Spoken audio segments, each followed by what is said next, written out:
जय राधा माधव कुंज बिहारी जय राधा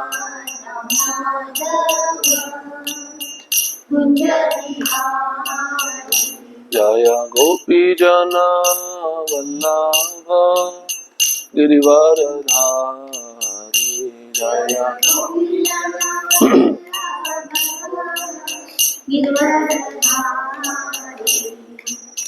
यशोदानंदन ब्रज जन रंजन यशोदानंदन यमुना तीरावनचारी यमुना तीरा हरे कृष्णा कृष्ण कृष्ण हरे हरे हरे राम राम राम हरे हरे हरे कृष्णा कृष्ण कृष्ण हरे हरे राम राम राम हरे हरे कृष्णा कृष्ण कृष्ण हरे हरे हरे राम राम राम हरे हरे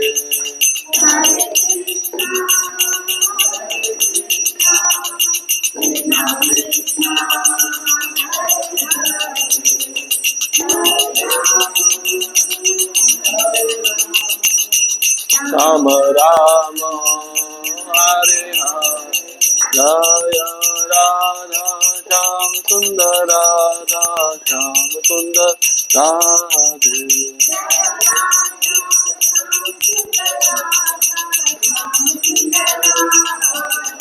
दया प्रभु पदा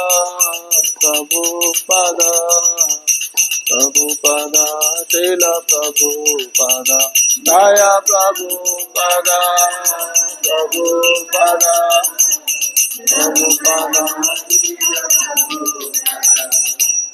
तो श्री राधा श्याम सुंदर जी की जय, श्रील प्रभुपाद की जय, समवेत गौर भक्त वृंद की जय। ओम नमो भगवते वासुदेवाय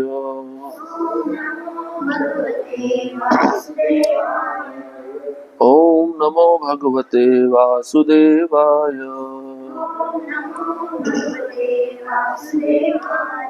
ओम नमो भगवते वासुदेवाय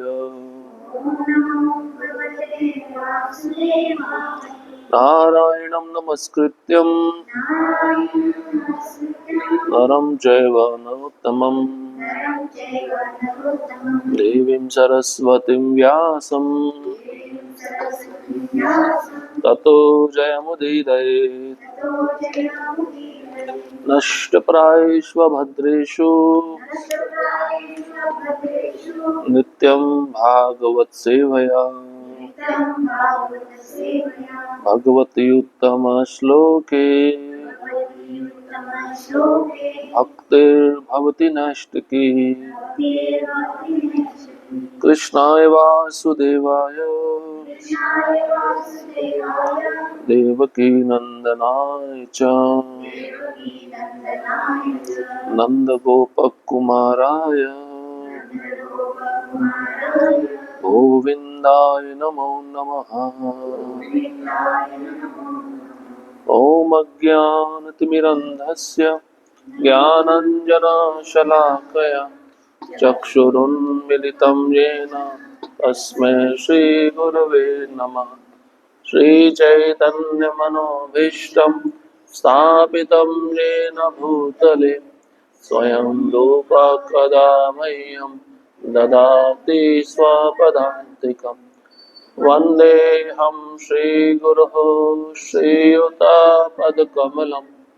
श्रीगुरुन् वैष्णवांश्च श्रीरूपं साग्रजातं सहगणा रघुनाथान्वितं तं सजीवं साद्वैतं सावधूतं परिजनसहितं कृष्णचैतन्यदेवं श्रीराधा कृष्णपादान् सहगणा ललिता श्रीविशाखान्वितांश्च हे कृष्णा करुणा सिंधु दीनबंधो जगत्पते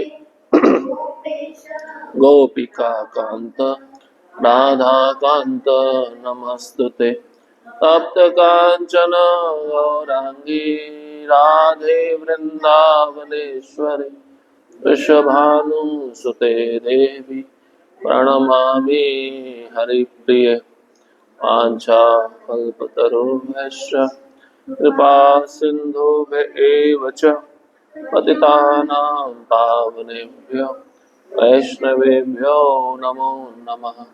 नमो महावदन्याय कृष्णप्रेमप्रदायते कृष्णाय कृष्णचैतन्य नामिने गौरत्विषये नमः।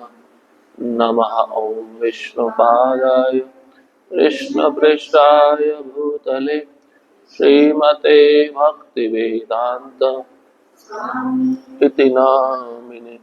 नमस्ते सरस्वते देवे गौरवाणी प्रचारिणे निर्विशेष शून्यवादी पाश्चात्य देशतारिणे। जय श्री कृष्ण चैतन्य प्रभु नित्यानंद श्री अद्वैत गदाधर श्रीवासादि गौर भक्त वृंद। हरे कृष्णा कृष्णा कृष्णा हरे हरे हरे राम राम राम हरे हरे।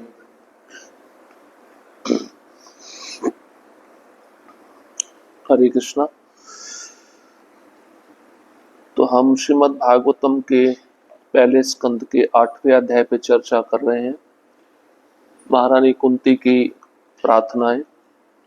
पिछले सत्र में हमने सुना था कुंती महारानी भगवान के चरणों में प्रार्थना अर्पण करते हुए कह रही है कि आपकी लीलाएं कोई भी नहीं समझ सकता है क्योंकि वह मनुष्य जैसी प्रतीत होती हैं। इस कारण से व्यक्ति भ्रामक हो जाता है, भ्रमित हो जाता है। ना तो आप किसी पे विशेष कृपा करते हैं, ना आप किसी से द्वेष करते हैं। और कुछ लोगों की ऐसी कल्पना रहती कि आप किसी का पक्ष लेते हैं, किसी का पक्ष नहीं लेते। लेकिन प्रभुपाद जी हमेशा लिखते हैं भगवान अपने शुद्ध भक्तों का पक्ष लेते हैं। इसके पश्चात कुंती महारानी कहती है कि आप निष्क्रिय रहते हुए भी कर्म करते हैं और अजन्मा होकर भी जन्म लेते हैं। अचिंत्य शक्ति का वर्णन कर रही है कुंती महारानी। तो आप पशुओं के रूप में जन्म लेते हैं, मनुष्यों के रूप में लेते हैं, ऋषियों के रूप में लेते हैं और जलचरों के बीच में भी रूप लेते हैं। लेकिन ये रूप होते हैं वो दिव्य होते हैं, 3 गुणों से परे उनको माना जाता है। तो एक जगह आप अजन्मा कहलाते हैं लेकिन जन्म लेते हैं, अनेक योनियों में जन्म लेते हैं और रूप आपका दिव्य रहता है। इसके पश्चात ये दृश्य की स्मरण करते हुए कुंती महारानी कहती है कि मैंने वो दृश्य देखा जब यशोदा माता आपको बांध रही थी। जो काल होता है वो आपसे भयभीत रहता, लेकिन आप किससे भयभीत थे?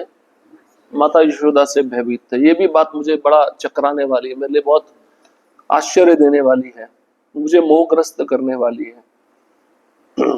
उस सुंदर रूप का वह वर्णन करती है।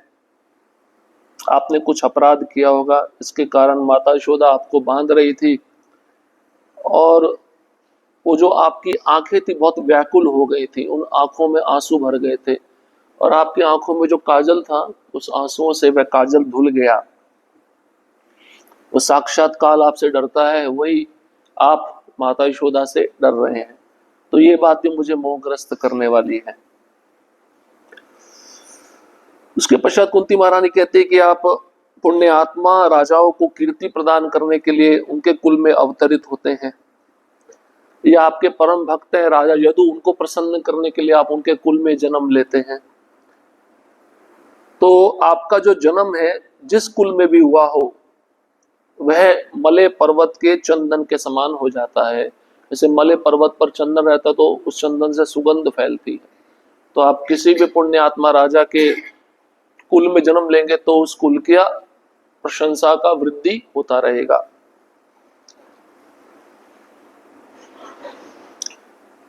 फिर आपने वसुदेव देवकी को प्रसन्न करने के लिए आप उनके पुत्र के रूप में प्रकट हुए।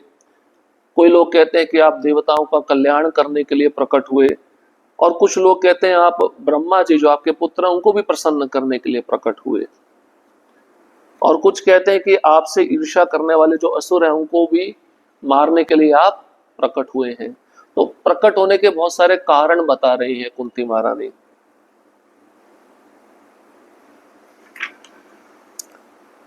इसके पश्चात कुछ कहते हैं कि आप जो भक्ति की नवदा विधि है उसको जागृत करने के लिए प्रकट हुए,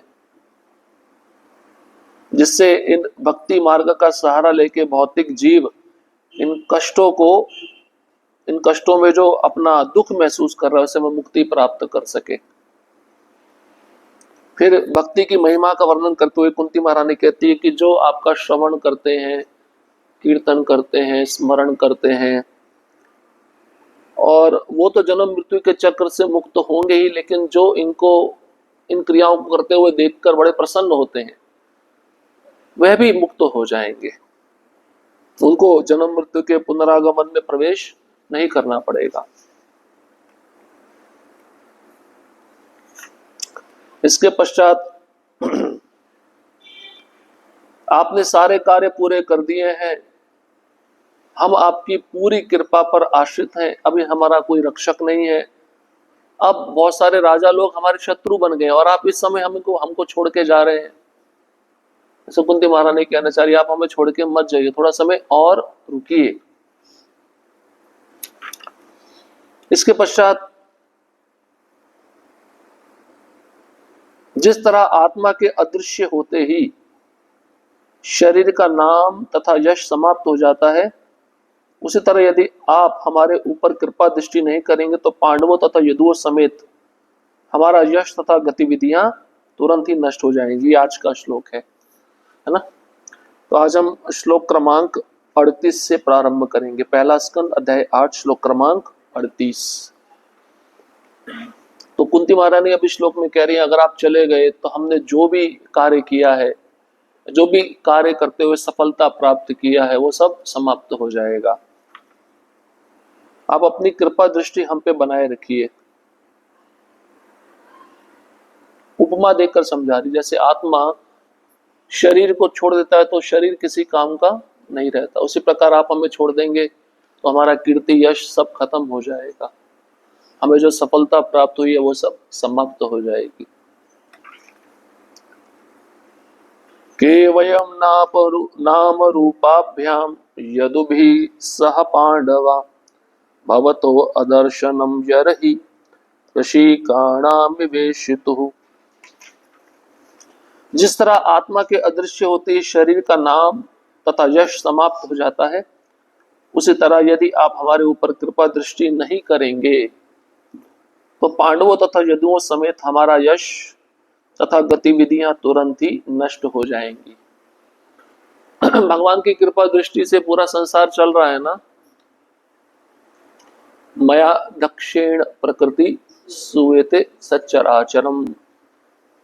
भगवान की कृपा दृष्टि जिस जीव पे होती है, जिस स्थान पे होती है, वह स्थान, वह जीव, वह वस्तु यशस्वी बन जाती है। उसी तरह से कुंती महारानी कह रही है आप जब तक हमारे जीवन में हैं तब तक हमारा यश बढ़ता रहेगा, लेकिन जिस क्षण आप हमको छोड़ के चले जाएंगे तो हमने जो भी अर्जित किया है, इकट्ठा किया है, चाहे वह नाम, यश, प्रसिद्धि जो भी हो, वह सब समाप्त हो जाएगा। जैसे आत्मा शरीर को छोड़ता है तो शरीर का कोई कार्य नहीं रह जाता, उसी प्रकार आप हमें छोड़ देंगे तो हम किस पे आश्रित रहेंगे। देखा जाए तो भगवान की कृपा है, हम जो देख रहे हैं, श्वास ले रहे हैं, सुन रहे हैं, वो उन्हीं की दी हुई शक्तियां हैं। हमें समझना चाहिए हर क्षण हम किस पे आश्रित हैं, भगवान पे आश्रित हैं, उनकी कृपा पे आश्रित हैं। जैसे कुंती महारानी यहाँ पे कह रही है, ऐसा नहीं है कि जब किसान जो होता है बीज बोता है, उसमें फसल उगाती है, उसमें पानी भी चाहिए होता है ना। जो वर्षा है वो क्या है, कृपा है, भगवान की कृपा दृष्टि है। वो वर्षा नहीं होगी तो किसान को वह फसल प्राप्त नहीं होती। तो भगवान अपनी कृपा दृष्टि सब पे बनाए रखते हैं। तो मनुष्य को भी कार्य ऐसे करने चाहिए जिससे भगवान की कृपा दृष्टि हम पे बनी रहे। इसलिए इससे पहले कुंती महारानी ने भक्ति मार्ग का वर्णन किया। जो इस भक्ति मार्ग पे चलता है उसको आपकी कृपा दृष्टि हमेशा प्राप्त होती रहती है।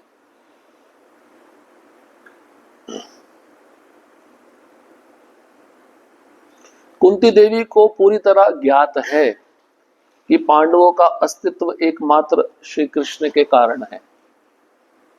हमारा भी अस्तित्व भगवान के कारण है, ऐसा हमेशा हमें निरंतर स्मरण करना चाहिए। निस्संदेह पांडव अपने नाम तथा ख्याति में पूरी तरह प्रतिष्ठित थे और धर्मात्मा महाराज युधिष्ठिर द्वारा उनका मार्गदर्शन हो रहा था। यदुगण मित्र थे, लेकिन श्री कृष्ण के मार्गदर्शन के बिना उन सबका कोई अस्तित्व नहीं था। जिस प्रकार चेतना के बिना शरीर की सारी इंद्रियां व्यर्थ रहती है, तो हर कार्य में पांडव किसकी कृपा को देखते थे, भगवान की कृपा को देखते थे। और सत्य बात है भी यही, संसार भगवान ने बनाया, उनकी कृपा दृष्टि से पूरा संसार चल रहा है। तो पूरी तरह हम सब भी भगवान की कृपा पे आश्रित हैं। भगवान की कोई भी शक्ति, अगर भगवान उस शक्ति को खींच ले तो उस शक्ति की कृपा के बिना हम जीवित नहीं रह पाएंगे। तो जो कृपा भगवान ने पांडवों पे दिखाई वो कृपा हम पे भी दिखा रहे, लेकिन हम उसको समझ नहीं पा रहे। पांडवों को कृपा प्रत्यक्ष प्राप्त थी क्योंकि उनके साथ में वो रहते थे, उनकी रक्षा करते थे, लेकिन हमारे साथ में प्रत्यक्ष नहीं है। इसलिए हमें कैसा लगता है कि हमें जो मिल रहा है वो ऐसे ही मिल रहा है, किसी की कृपा नहीं है। लेकिन कभी कभार भगवान अदृश्य होकर भी कृपा सदैव करते रहते हैं। ये हमारा सबका निजी अनुभव होगा। हमारे मन में कोई भौतिक इच्छा होती है, उसको भगवान तुरंत पूरा कर देते हैं। कृपा है या नहीं है, इससे क्या पता चलता है, वो अदृश्य रह के भी हमारी इच्छा को पूरा कर रहे हैं। तो ऐसा जरूरी नहीं कि उनको हमेशा प्रकट रहना पड़े। हाँ, वो शुद्ध भक्त के साथ में प्रकट रहते हैं। इसलिए यहां पर प्रभुपाद जी लिखते हैं, युधिष्ठिर महाराज हमेशा कृष्ण से मार्गदर्शन लेते थे। जब भी कोई समस्या आती थी कृष्ण के पास जाते थे, कृष्ण से पूछते थे, क्योंकि युधिष्ठिर महाराज ऐसा समझते थे कि हम पूरी तरह कृष्ण पे आश्रित हैं और जैसा वे बताएंगे हम वैसा करेंगे। और वे धर्मात्मा भी थे। तो पांडवों को यदुगणों से भी कृपा प्राप्त होती थी और भगवान से भी कृपा प्राप्त होती थी। तो जिस पे भगवान की कृपा है तो उस पे भगवान के भक्त की भी कृपा रहती है ना। किसी को भी परमेश्वर की कृपा द्वारा मार्गदर्शन प्राप्त किए बिना अपनी प्रतिष्ठा, शक्ति तथा यश का गर्व नहीं होना चाहिए। इसका मतलब अगर कोई बड़ा व्यक्ति है संसार में, उसको बहुत ज्यादा यश प्राप्त हो रहा है, तो उसके पीछे कारण कौन है, भगवान की कृपा है। उसको उस यश के प्राप्ति होने पर गर्व नहीं होना चाहिए। और लोगों को ऐसा गर्व होता है ना कि ये मैंने प्राप्त किया है, ये मैंने अपने बलबूते पे प्राप्त किया है, ये मेरा कर्म है। लेकिन उस शरीर में जो इंद्रियां हैं, उन इंद्रियों में जो शक्ति है, जो बुद्धि है, वो किसने दी है, भगवान ने। जो रिसोर्सेज हैं जिससे उसने सारा यश अर्जित किया, वो सब किसने दिया, भगवान ने दिया। तो व्यक्ति को अहंकार क्यों हो जाता है कि मैं ही सब कुछ कर रहा हूं और मैं अपने बलबूते पे कर रहा हूं। इसके पीछे कारण यही है कि अनादिकाल से वो जीव जो प्रकृति के 3 गुण है उनका संग ले रहा है। वो संग लेने से कारण उसकी जो देहात्म बुद्धि है पूरी तरह से कैसी हो गई है,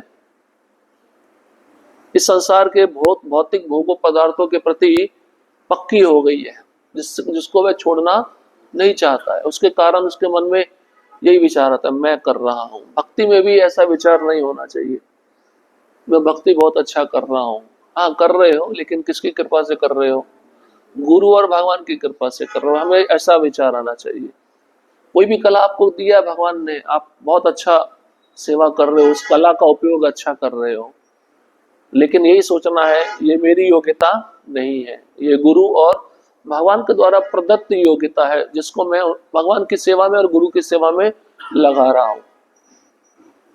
और जो ऐसा नहीं सोचता है भक्त, तो स्वाभाविक रूप से उसके मन में गर्व पैदा होगा, अहंकार पैदा होगा। जीव सदैव आश्रित है और अनंतिम आश्रयदाता भगवान स्वयं ही है। अतः भले ही हम अपने भौतिक ज्ञान की उन्नति द्वारा कितने ही प्रतिगामी भौतिक साधन क्यों ना जुटा लें, लेकिन भगवान के मार्गदर्शन बिना ऐसे सारे आविष्कार, चाहे वे कितने प्रबल एवं प्रतिक्रियाकारी क्यों ना हो, बंटाधार हो जाते हैं। तो प्रभा जी लिख रहे हैं जीव सदैव आश्रित है, उसको संसार में किसी न किसी का आश्रय लेना पड़ता है। और आश्रयदाता कौन है? केवल भगवान है। भगवान को किसी का आश्रय लेना नहीं पड़ता है। हाँ, भगवान प्रेम के कारण अपने शुद्ध भक्तों का आश्रय लेते हैं। अब प्रभुपाद जी कहते हैं चाहे हम भौतिक ज्ञान के द्वारा कितनी भी प्रगति कर लें, कितने भी उपकरण बना लें, लेकिन अगर उसमें भगवान की कृपा नहीं छिपी हुई है तो वो उपकरण भी कार्य नहीं करेगा। उस उपकरण की जो यंत्रणा है वो फेल हो जाएगी।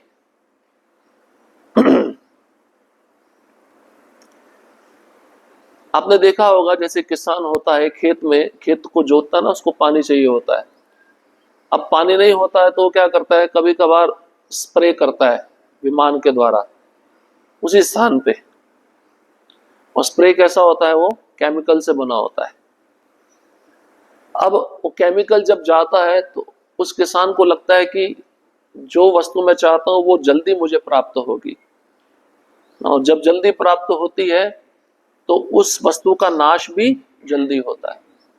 तो उपकरण आपने बनाया, लेकिन आप उस उपकरण को गलत स्थान पे प्रयोग कर रहे हो अपनी गलत बुद्धि के द्वारा। इसका मतलब वो आपको कृपा प्राप्त नहीं होगी। इसलिए अब वैज्ञानिकों का बहुत अच्छा प्रभुपाद जी उदाहरण देते हैं। वैज्ञानिक लोग कितने सारे यंत्र बना रहे हैं अलग अलग ग्रहों पर जाने के लिए। उपकरण बड़ी मुश्किल से बनाया जाता है, बड़ी बुद्धि से बनाया जाता है। कौन सी चीज को कौन सी चीज के साथ जोड़ा जाए, है ना, उसको समय लगता है। लेकिन सारी बुद्धि, सारा समय, सारा पैसा किस में बर्बाद हो रहा है? हाँ, किस में बर्बाद हो रहा है? माया में बर्बाद हो रहा है। क्यों? क्योंकि वो सब लक्ष्य क्या है? अन्य ग्रहों की यात्रा। तो ब्रह्म संहिता में एक श्लोक आता है, अगर कोई व्यक्ति अपने मन की गति से 40,000 साल तक भ्रमण करे, योगियों के बारे में बताया है, जिसका मन वश में नहीं होता, अगर मन को वश में करने के लिए योगी 40,000 जन्मों तक या वर्षों तक यात्रा करे भगवान का रूप देखने के लिए, तो 40,000 साल के बाद में या 40,000 जन्मों के बाद में उसको क्या दिखेगा? कृष्ण के चरण कमलों के अंगूठे का नाखून का जो अग्रभाग से निकला हुआ छोटा सा प्रकाश है, किरण है, वो दिखती है बस, और कुछ नहीं। कितना समय के बाद? 40,000 वर्षों के बाद में। तो भक्ति का प्रोसेस कितना सिंपल है। आप इतना ये प्रोसेस जो कर रहे हो कितना कठिन है, और इसमें कोई लाभ भी प्राप्त नहीं होने वाला। आपको आशा भी नहीं है कि हमें कुछ प्राप्त होगा या नहीं होगा, लेकिन भक्ति में पक्का है। कृष्ण भगवद गीता में बोले, मन मना भव मद भक्तो मद्याजी माम नमस्कुरु माम में वैश्यसि सत्यम ते प्रति जाने प्रियोसी में। आप तुम मेरे पास आओगे, केवल 4 चीजें करो। भगवान आश्वासन दे रहे हैं और भगवान स्वयं कह रहे हैं, मेरे धाम जहां पे मैं रहता हूं वहां पे आप आओगे, और क्या चाहिए। इसलिए हम कितने भी साधन बना लें, कितने भी साधन जुटा लें, लेकिन अगर भगवान का मार्गदर्शन नहीं है तो ऐसे आविष्कार क्या होते हैं, बेकार हो जाते हैं।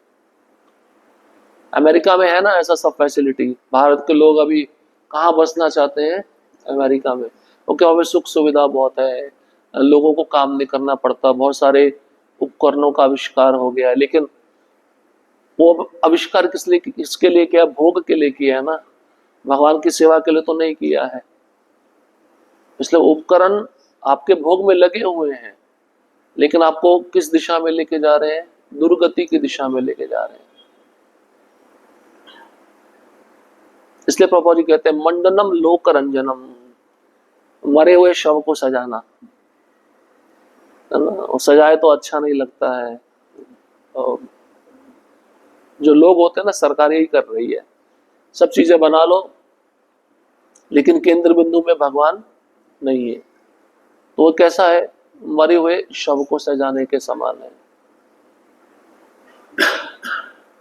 तो कुंती महारानी हमको सिखा रही है, जैसे वह पूरी तरह से आश्रित है भगवान की कृपा पे, हमें भी पूरी तरह भगवान की कृपा पे आश्रित रहना चाहिए। अब अगले श्लोक में कुंती महारानी कहती हैं, अगला श्लोक 39वां और 40वां, इसमें वो कह रही है, जब आप हमें छोड़ के चले जाओगे, हमारा जो राज्य है आपके चरण चिन्हों से अंकित है, आप चले जाने से हमारा सारा यश भी चला जाएगा, हमारी सारी कीर्ति चली जाएगी, इसलिए आप हमें छोड़ के मत जाइए। नेयम शोभिष्यते तत्र यथेदानीं गदाधरा त्वत्पदैरंकिता भाति स्वलक्षणा विलक्षिते। हे गदाधर कृष्ण, इस समय हमारे राज्य में आपके चरण चिन्हों की छाप पड़ी हुई है और इसके कारण ये सुंदर लगता है, लेकिन आपके चले जाने पर ये ऐसा नहीं रह जाएगा। भगवान के चरणों में कुछ विशिष्ट चिन्ह होते हैं जिनके कारण वे अन्यों से भिन्न है। भगवान के चरण तलवे में ध्वजा, वज्र, अंकुश, छत्र, कमल, चक्र आदि चिन्ह बने रहते हैं। जहां जहां भगवान चलते हैं वहां की नरम भूमि की रज पर ये चिन्ह अंकित हो जाते हैं। अतः जब श्री कृष्ण पांडवों के साथ रह रहे थे तो हस्तिनापुर की भूमि इस प्रकार से अंकित हो गई थी और इन शुभ चिन्हों के कारण पांडवों का राज्य फूल फल रहा था। कुंती देवी ने इन प्रतिष्ठित लक्षणों की ओर संकेत किया और वह भगवान की अनुपस्थिति में दुर्भाग्य के प्रति भयातुर थी। अब कुंती महारानी कहती है, शोभिष्यते, हमारा राज्य अभी कैसा दिख रहा है, सुंदर दिख रहा है। क्यों? क्योंकि अभी आप हो, आपके जो चरण चिन्ह हैं वो हमारी भूमि पे अंकित हैं, लेकिन जब आप चले जाओगे वो चरण चिन्ह हमको नहीं दिखेंगे, शोभा चली जाएगी, और जब आप चले जाओगे तो आपके साथ सारा सौभाग्य भी चला जाएगा। इसलिए कुंती महारानी कह रही है कि कुछ लक्षण है आपके चरणों में, जब आपके चरण जहां पे भी पड़ते हैं वहां पे चिन्ह हो जाता है, और भूमि देवी भी उस चिन्ह को मिटाती नहीं है, सुंदर सजो के रखती है। भूमि देवी भी उन चरण चिन्हों को देखती रहती है, ये मेरे प्रभु के चरण चिन्ह है। तो इसलिए आप जाएंगे, आपकी अनुपस्थिति में हमारा दुर्भाग्य बढ़ जाएगा, हम बहुत चिंतित हो जाएंगे, हम बहुत भयभीत हो जाएंगे। और सच में हमारी स्थिति ऐसी है या नहीं है? अगर जिसके जीवन में भगवान नहीं है उसकी स्थिति कैसी है? भयभीत स्थिति है, वो दुर्भाग्यशाली है।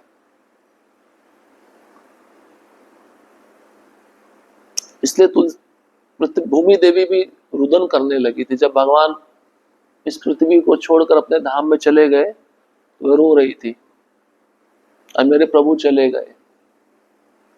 अब वो जो मेरे पे चलते थे भगवान का स्पर्श हमेशा पृथ्वी पे रहता था। पृथ्वी को ऐसा कभी नहीं हुआ कि उन्होंने पृथ्वी को स्पर्श ना किया हो। तो पृथ्वी देवी सौभाग्यशाली है या नहीं है? दो चीजें सौभाग्यशाली थी, एक पृथ्वी और एक वेणु। भगवान दोनों को नहीं छोड़ते थे। तो गोपियां कहती हैं कि दोनों कितनी सौभाग्यशाली है, भगवान का नित्य स्पर्श इन दोनों को मिलता रहता है। और कभी कभार गोपियां द्वेष भी करती थी इन दोनों से। हमसे ज्यादा कृपा इन दोनों पर है, किसकी? भगवान की। इसलिए कुंती माता ये कहती है आप छोड़ के मत जाइए। ये श्लोक जो है क्या कहना चाह रही है? आप गए तो हमारा प्राण चला जाएगा, प्राण चला गया तो शरीर किसी काम का नहीं रहेगा। कितना आसक्त है भगवान से वो।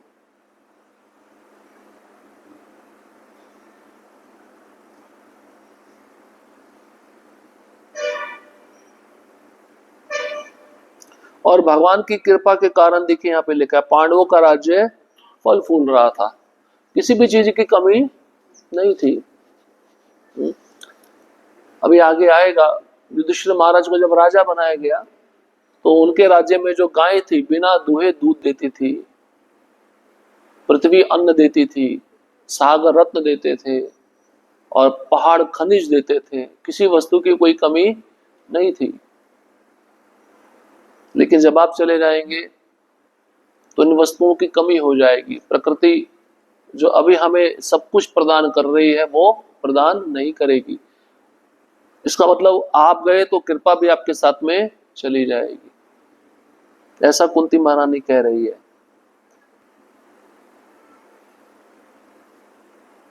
जिसके जीवन में कृष्ण नहीं है उसका जीवन दुर्भाग्यशाली है ना। वो व्यक्ति भौतिक संसार के भोगों में लिप्त रहता है, आसक्त रहता है, अपनी पहचान को खो देता है, मैं कौन हूं, अपने संबंध को भगवान से भूल जाता है, मेरा क्या संबंध है। तो ऐसा व्यक्ति सबसे बड़ा दुर्भाग्यशाली है। चाहे उसके पास कितना भी पैसा क्यों ना हो, चाहे आप उसके पास कितना भी यश क्यों ना हो, लेकिन उसके जीवन में अगर भगवान की कृपा नहीं है, भगवान नहीं है, तो ये यश, ये पैसा किसी काम का नहीं रहेगा। ऐसा कुंती महारानी कह रही है। हमारी जो समृद्धि है, हमारा जो प्रसिद्धि है वो आपके कारण है।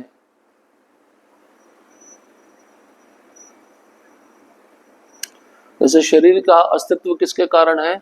आत्मा के कारण है ना।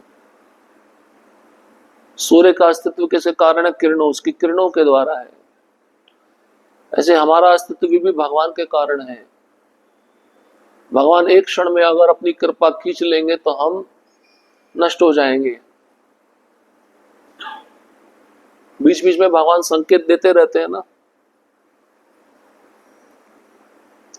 कभी कभार आपने देखा होगा बहुत भीषण कुछ ऐसा समय आता है जिसमें बहुत सारे लोग एक साथ मर जाते हैं। बहुत बड़ा बाढ़ आ गया, बहुत बड़ा भूकंप आ गया, सुनामी आ गया। भगवान क्या, प्रकृति क्या कर रही है? भगवान की जो कृपा है, जो बद्ध जीव उस कृपा को सही से भगवान की सेवा में उपयोग नहीं कर रहा है, उसको वापस ले रही है, छीन रही है। और ये वही लोग होते हैं जिनके जीवन में कृष्ण नहीं होते, जिनका जीवन कृष्ण के बिना दुर्भाग्यशाली बना हुआ होता है। अब श्लोक क्रमांक 40 में वो कहती है कि जितने भी ग्राम है, नगर है, वे सब समृद्ध हो रहे हैं। बूटियां, जड़ी बूटियां, जो अन्न है वो अपनी प्रचुरता दिखा रहे हैं। वृक्ष फलों से लदे हुए हैं क्योंकि आपकी कृपा दृष्टि हम पर है। तो उस समय तो भगवान प्रत्यक्ष पांडवों को देखते थे, पांडवों के राज्यों को देखते थे। अभी भगवान कैसे देख रहे हैं अपने को? कैसे पहचानेंगे भगवान हमको देख रहे हैं?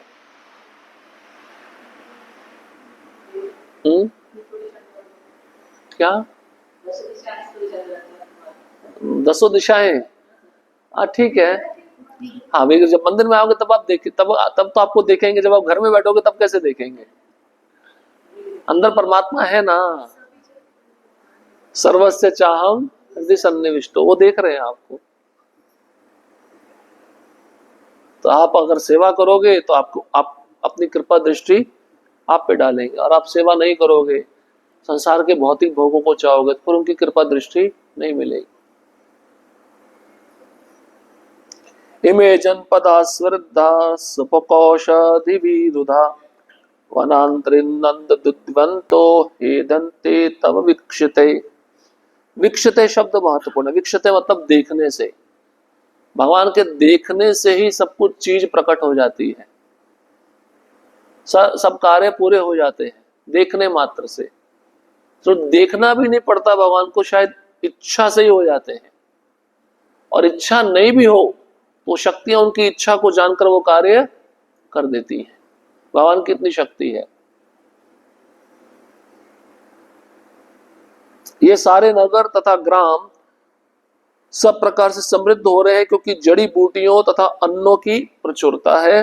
वृक्ष फलों से लदे हैं, नदियां बह रही हैं, पर्वत खनिजों से तथा समुद्र संपदा से भरे पड़े हैं, और यह सब उन पर आपकी कृपा दृष्टि पड़ने से ही हुआ है। आजकल के जो वैज्ञानिक लोग हैं, जो बहुत पढ़े लिखे हैं, उनको ये बात समझ में नहीं आती, लेकिन कुंती महारानी सरल शब्दों में बता दिया कि जो भी आपको मिल रहा है प्रचुर मात्रा में, वो किसकी कृपा है? भगवान की कृपा है। प्रभुपाद जी कहते हैं आप अन्न उगाते हो पृथ्वी से ना, तो अन्न खा के जियोगे, लेकिन एक समय ऐसा आएगा व्यक्ति दौड़ रहा है पैसा कमाने के लिए, तो प्रभुपाद बोलते हैं जब अन्न नहीं रहेगा फिर आप टायर नट बोल्ट खा के जीना, वो आप जी नहीं सकते। जीने के लिए तो आपको अन्न खाना पड़ेगा। अन्न कहाँ से मिल रहा है? पृथ्वी से मिल रहा ना, किसी फैक्ट्री में तो अन्न नहीं बन रहा। इसका मतलब भगवान की जो कृपा दृष्टि है वो पृथ्वी माता पे है, जिसके कारण वो प्रचुर मात्रा में हमको सब प्रकार का सुविधा प्रदान कर रही है। जिस दिन कृपा दृष्टि हट जाएगी फिर वो पृथ्वी माता जो भी प्रदान वस्तु है वो देना बंद कर देगी, फिर आपको कुछ भी नहीं मिलेगा।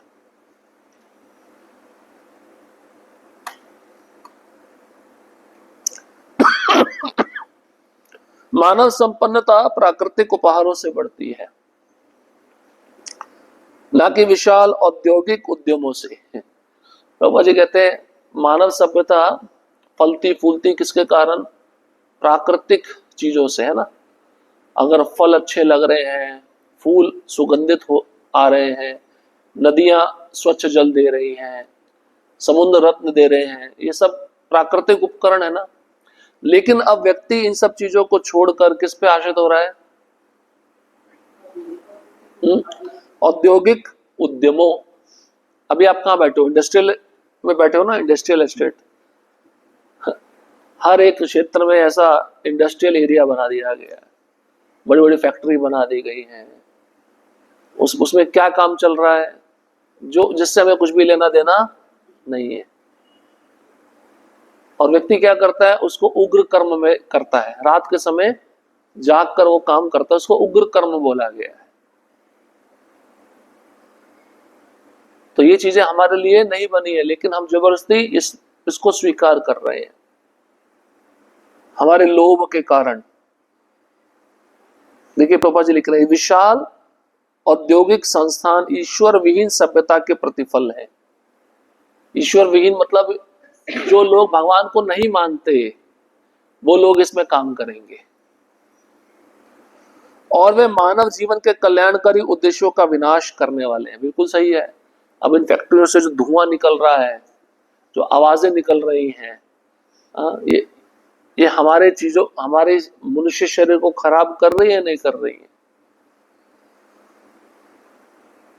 जो मानव जीवन भगवान की प्राप्ति के लिए मिला है, मनुष्य इन कार्यों में लगाकर उस मनुष्य जीवन को क्या कर रहा है? बर्बाद कर रहा है, और प्रकृति भी खराब हो रही है, अन्य लोगों को भी नुकसान पहुंच रहा है। इसलिए आप देखिए अभी जितने भी जंगल हैं सब कटते जा रहे हैं ना। अभी एक नया लेटेस्ट न्यूज आया, अरावली हिल सुने हैं? दिल्ली के पास में इतना पॉल्यूशन हो गया कि आप सांस नहीं ले सकते इस समय, आपको दिखेगा भी कुछ नहीं। क्यों? क्योंकि सुप्रीम कोर्ट के आदेशानुसार वो पहाड़ थे, पेड़ थे, सब काट दिए। वो पहाड़ थे, वो उस पॉल्यूशन को रोकते थे, उस हवा को रोकते थे, उन सबको ना खत्म कर दिया। किसके लिए? शहर बनाने के लिए, बिल्डिंगें बनाने के लिए, पैसे के लिए। तो प्रकृति को आप बर्बाद करोगे तो प्रकृति आपको नहीं छोड़ेगी। इस समय स्थिति ऐसी है, अगर दिल्ली में कोई एक श्वास ले रहा है तो कम से कम 5 या 6 सिगरेट पीने के बराबर है। कुछ भी नहीं दिख रहा उधर, पॉल्यूशन लेवल इतना हाई है कि हम सांस ठीक से नहीं ले पाएंगे। इसके पीछे कारण कौन है? हम ही सब है। अभी ये जो फैक्ट्रियां चल रही हैं, इसमें जो अग्नि के लिए क्या चाहता है, लकड़ी चाहिए होता ना। मैं सुबह सुबह देखता हूँ ट्रक भर भर के आते हैं लकड़ी के। जंगल को काटे जा रहे हो, पेड़ों को काटे जा रहे हो। मतलब एक समय ऐसा आएगा पेड़ पूरे समाप्त हो जाएंगे। जो भूकंप इतने बड़े बड़े क्यों आ रहे हैं? क्योंकि पेड़ कट रहे हैं, जंगल शहर बन रहे हैं। तो उन जंगलों में जो पशु रहते थे, उन पशुओं का आपने घर खत्म कर दिया। अब पशु जब गांव में घुस जाते हैं तो उनको खाने के लिए कुछ चाहिए, फिर आप उनको गोली मारते हो। कसूर किसका है? हमारा ही है, पशुओं का नहीं है। आप उनके घर को खत्म करके उस पर कब्जा करना चाह रहे हो। मनुष्य की प्राण शक्ति को निचोड़ देने वाले इन कष्टप्रद उद्योगों को जितना ही अधिक बढ़ाया जाएगा, जन सामान्य में उतना ही अधिक असंतोष फैलेगा। भले ही कुछ लोग इस शोषण द्वारा ठाट बाट से रह ले। हाँ, सही बात है। जो मालिक लोग हैं, पैसा कमाते हैं, ठाट बाट से रहते हैं। लेकिन जो व्यक्ति काम कर रहा है रात में, उसका शक्ति निचोड़ा जा रहा है ना।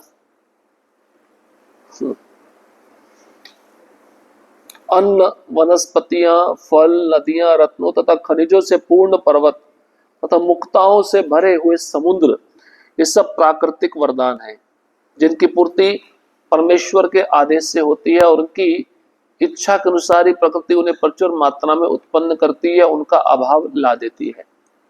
तो अभी तो ऐसा नहीं दिखता होगा, आप समुद्र के तट पे बैठो, एक लहर आती है, खाली पानी छोड़ के जाती है। अभी तो रत्न नहीं आते है ना। रत्न पहले समुद्र के अंदर रत्न है, मोती है, हीरे हैं, वो छोड़ देता था, क्योंकि राजा कैसा था? धर्मात्मा था, भगवान का भक्त था। अभी वो कोई धर्मात्मा रहा ही नहीं। अब ऐसा लगेगा यहाँ पे जो बातें बताई गई हैं अतिशयोक्ति हैं। अतिशयोक्ति नहीं है, वो सच है। धीरे धीरे समुद्रों ने रत्न देना बंद कर दिया। अब व्यक्ति क्या करता है? समुद्र के अंदर जाके रत्न खोजता है। पहले समुद्र अपने आप देता था, लेकिन अब समुद्र नहीं दे रहा, तो व्यक्ति लोभ के कारण स्वयं अंदर जाके खोज रहा है। पहले पहाड़ खनिज देते थे, जो तांबा होता है, मेटल होता है, धातु होता है, पहाड़ों से मिलता है। अब पहाड़ों ने भी वो देना बंद कर दिया। और पहाड़ को भी आप खत्म कर रहे हो ना। क्या होगा? व्यक्ति अपना विनाश स्वयं कर रहा है, अपना विनाश का मार्ग वो स्वयं बना रहा है, कहीं जाने की जरूरत नहीं है उसको। अब ये जो चीजें यहाँ पे बताई हैं, इसी के कारण हम तो जी रहे हैं ना। वनस्पतियां हो गई, फल हो गए, अन्न हो गया। अब व्यक्ति इन चीजों का दुरुपयोग करेगा प्रकृति के माध्यम से, तो क्या होगा? अभाव होगा, इन चीजों का कमी होगी, है ना। जैसे बोरिंग करते हैं ना, पृथ्वी के अंदर छेद डालते हैं, ये भी उग्र कर्म है। पानी खोजते, कहाँ पानी है? पानी का जरूरत क्यों पड़ रहा है? पहले तो प्रचुर पानी था ना। और पानी क्या, ये सब प्रकृति पेड़ों को काटने के कारण हो रहा है। ये सब अभाव होगा, सभी चीजों का धीरे धीरे अभाव होगा। पापा जी बोले एक समय ऐसा आएगा कि कुछ भी खाने के लिए नहीं रहेगा, मनुष्य एक दूसरे को मार के खाएगा। उसकी भूख, फल भी बंद हो जाएंगे और अन्न भी मिलना बंद हो जाएगा, वनस्पतियां खत्म हो जाएंगी, सब कुछ खत्म हो जाएगा। मनुष्य एक दूसरे को मार के खाएगा बस। प्राकृतिक नियम ऐसा है कि मनुष्य इन ईश्वर प्रदत्त वरदानों का लाभ उठाए तब प्रकृति पर प्रभुत्व जताने के उद्देश्य से शोषण की प्रवृत्ति छोड़कर संतोष धारण करके समृद्ध बने। अपनी भोगवादी लालसा से हम प्रकृति का शोषण जितना अधिक करने का प्रयास करेंगे, ऐसी शोषणकारी प्रवृत्तियों की प्रतिक्रिया द्वारा हम उतने ही अधिक फंसते जाएंगे। यदि हमारे पास प्रचुर मात्रा में अन्न, फल, शाक, सब्जी तथा औषधियां हैं तो फिर कसाई घर चलाने और दीन पशुओं का वध करने का क्या जरूरत है? अगर भगवान ने आपको पेट भरने के लिए ये सब चीजें दी हैं, फिर पशुओं को क्यों मार के खाया जा रहा है?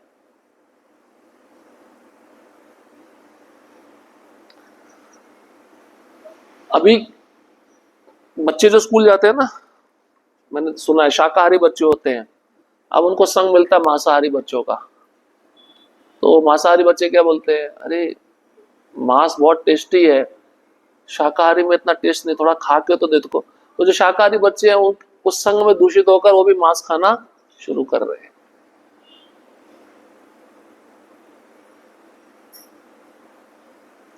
और भारत में पहले तो 80% लोग शाकाहारी होते थे, लेकिन अब 70% मांसाहारी हैं लगभग, शाकाहारी कम होते जा रहे हैं।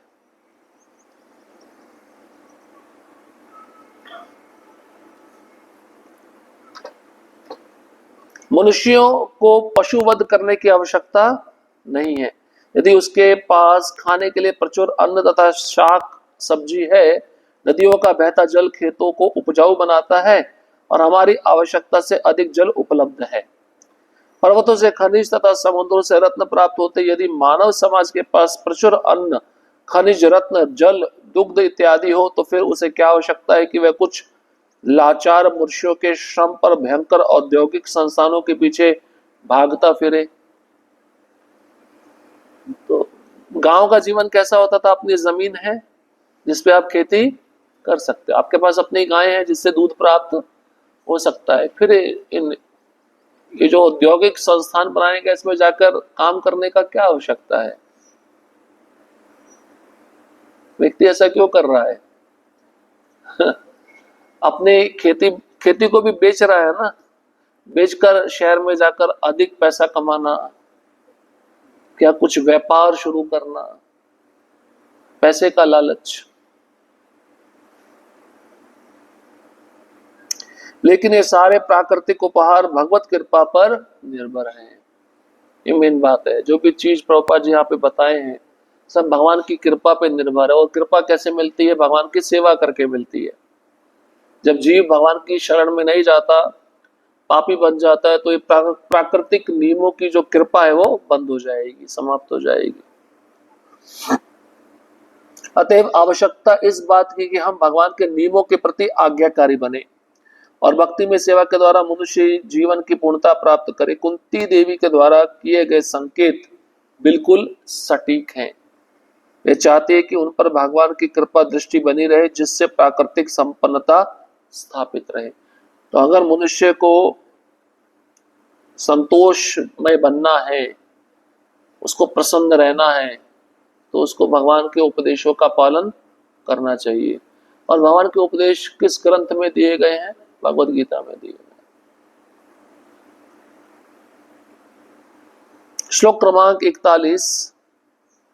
अब वो कह रही है कि मेरा जो स्नेह है, मेरा जो आसक्ति है मेरे रिश्तेदारों के प्रति, वो खत्म कर दो।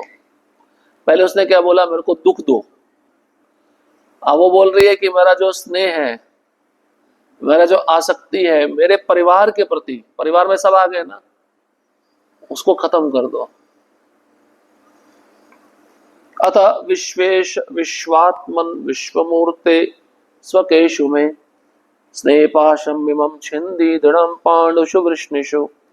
अतः ब्रह्मांड के स्वामी है, ब्रह्मांड के आत्मा है, विश्वरूप, कृपा करके मेरे स्वजनों, पांडवों तथा वृष्णियों के प्रति मेरे स्नेह बंधन को काट डाले।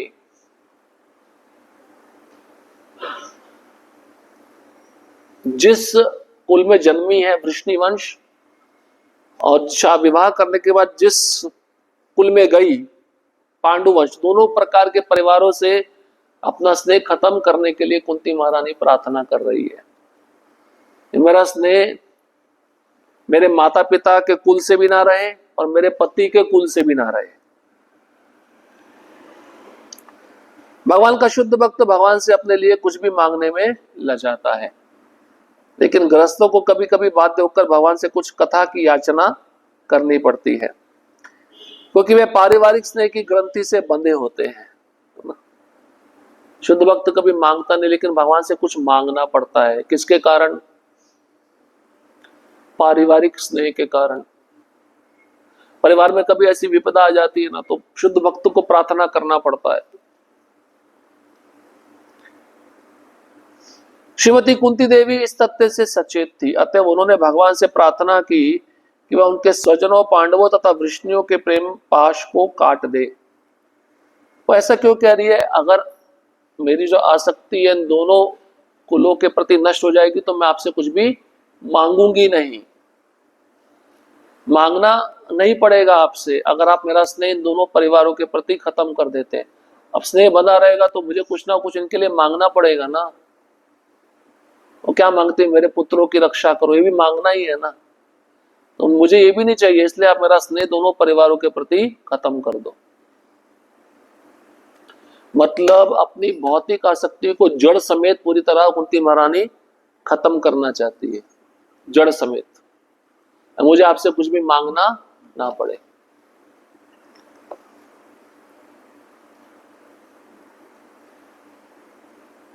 अब दोनों परिवार भगवान से संबंधित थे, भगवान की सहायता की आवश्यकता दोनों परिवारों को थी, इसलिए भगवान के दोनों परिवार भगवान पे आश्रित थे। दोनों ही भक्त हैं, पांडव कुल और वृष्णि कुल। श्रीमती कुंती देवी की इच्छा थी कि श्री कृष्ण उनके पुत्रों अर्थात पांडवों के साथ रहें, लेकिन कृष्ण के ऐसा करने से कुंती के पितृकुल के लोग इस लाभ से वंचित रह जाते। यह सब पक्षपात कुंती के मन को दुख देने वाला था, अतः उन्होंने इच्छा व्यक्त की कि यह स्नेह बंधन विच्छिन्न हो जाए, खत्म हो जाए। शुद्ध भक्त अपने परिवार के सीमित स्नेह बंधन को विच्छिन्न करके समस्त विस्मृत आत्माओं के लिए अपनी भक्ति में सेवा का विस्तार करता है। क्या कह रहे हैं प्रभुपाद जी? शुद्ध भक्त अपने परिवार को स्नेह को छोड़कर समस्त विस्मृत आत्माओं के लिए भक्ति में सेवा का विस्तार करता है। समस्त मतलब पूरा संसार। पूरे संसार में भगवान को भूलने वाली बहुत सारी आत्माएं हैं ना, तो उनके कल्याण के लिए शुद्ध भक्त अपना परिवार छोड़ देता है। जैसे प्रभुपाद जी छोड़े, प्रभुपाद जी ने अपना परिवार छोड़कर पूरे संसार को अपना परिवार बनाया। जो आत्माएं, जो जीव भगवान को भूले हुए थे, उनको भगवान के भक्ति मार्ग पे लगाया। इसके जीवंत उदाहरण षड गोस्वामी हैं, जिन्होंने भगवान चैतन्य के पथ का अनुसरण किया। ये सभी अत्यंत प्रबुद्ध एवं सुसंस्कृत धनी सवर्ण जातियों के थे, लेकिन जन साधारण के कल्याण के लिए वे अपने अपने साधन युक्त घरों को त्याग कर सन्यासी बन गए। तो व्यक्ति भगवान की भक्ति के लिए अपने घर को क्यों छोड़ता है? दूसरों के कल्याण के लिए। उसका अपना स्वयं का कल्याण नहीं होता ना, वो अपने परिवार का कल्याण करता है।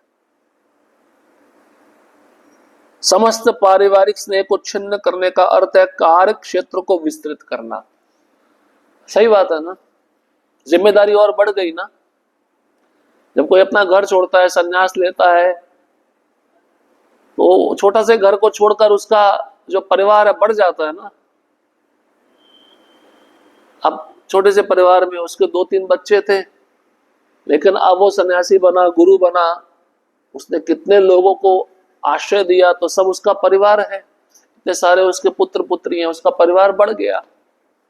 ये अच्छा है ना। तो जिम्मेदारी लेना, जिम्मेदारी बढ़ाना, ये गंभीर भक्त का लक्षण है। इसलिए जिम्मेदारी मिले तो उसे घबराना नहीं चाहिए। ऐसा किए बिना कोई ना तो ब्राह्मण बनने के योग्य हो सकता है, ना राजा, ना जनता का नेता, ना भगवत भक्त।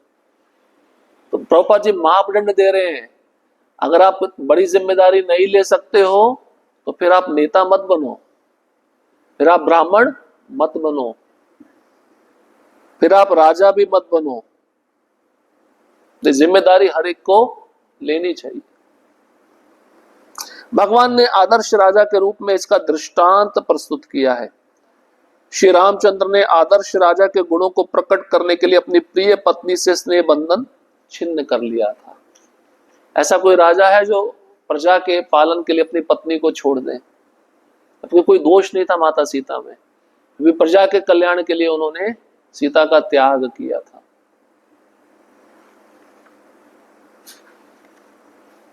कभी कभार भगवान को भी बड़े कठोर नियमों से गुजरना पड़ता है। ब्राह्मण, भक्त, राजा या जन नेता को अपने अपने कर्तव्य पालन में उदार चेता होना चाहिए। उदार का मतलब क्या है यहाँ पे? उदार का अर्थ है कि उसने अपना कल्याण किया है तो वह दूसरों का भी कल्याण करे। कैसे करेगा दूसरों का कल्याण? भगवत उपदेश देके करेगा ना।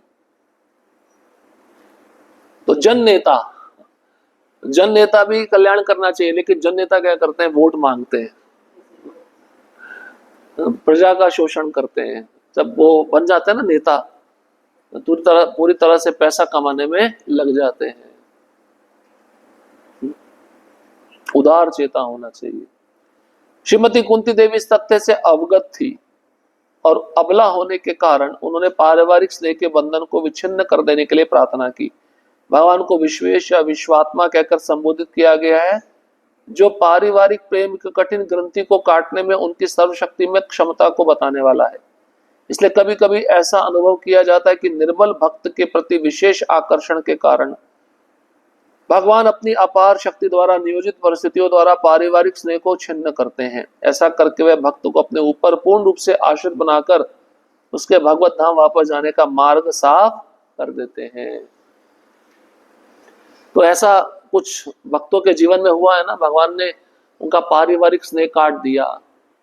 काटने का मतलब क्या था? छिन्न करने का मतलब क्या था? पूरी तरह मुझ पे आश्रित हो जाए। ऐसा तो प्रभुपाद जी हैं।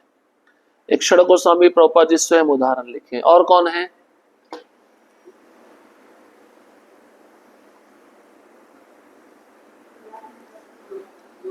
हाँ, ध्रुव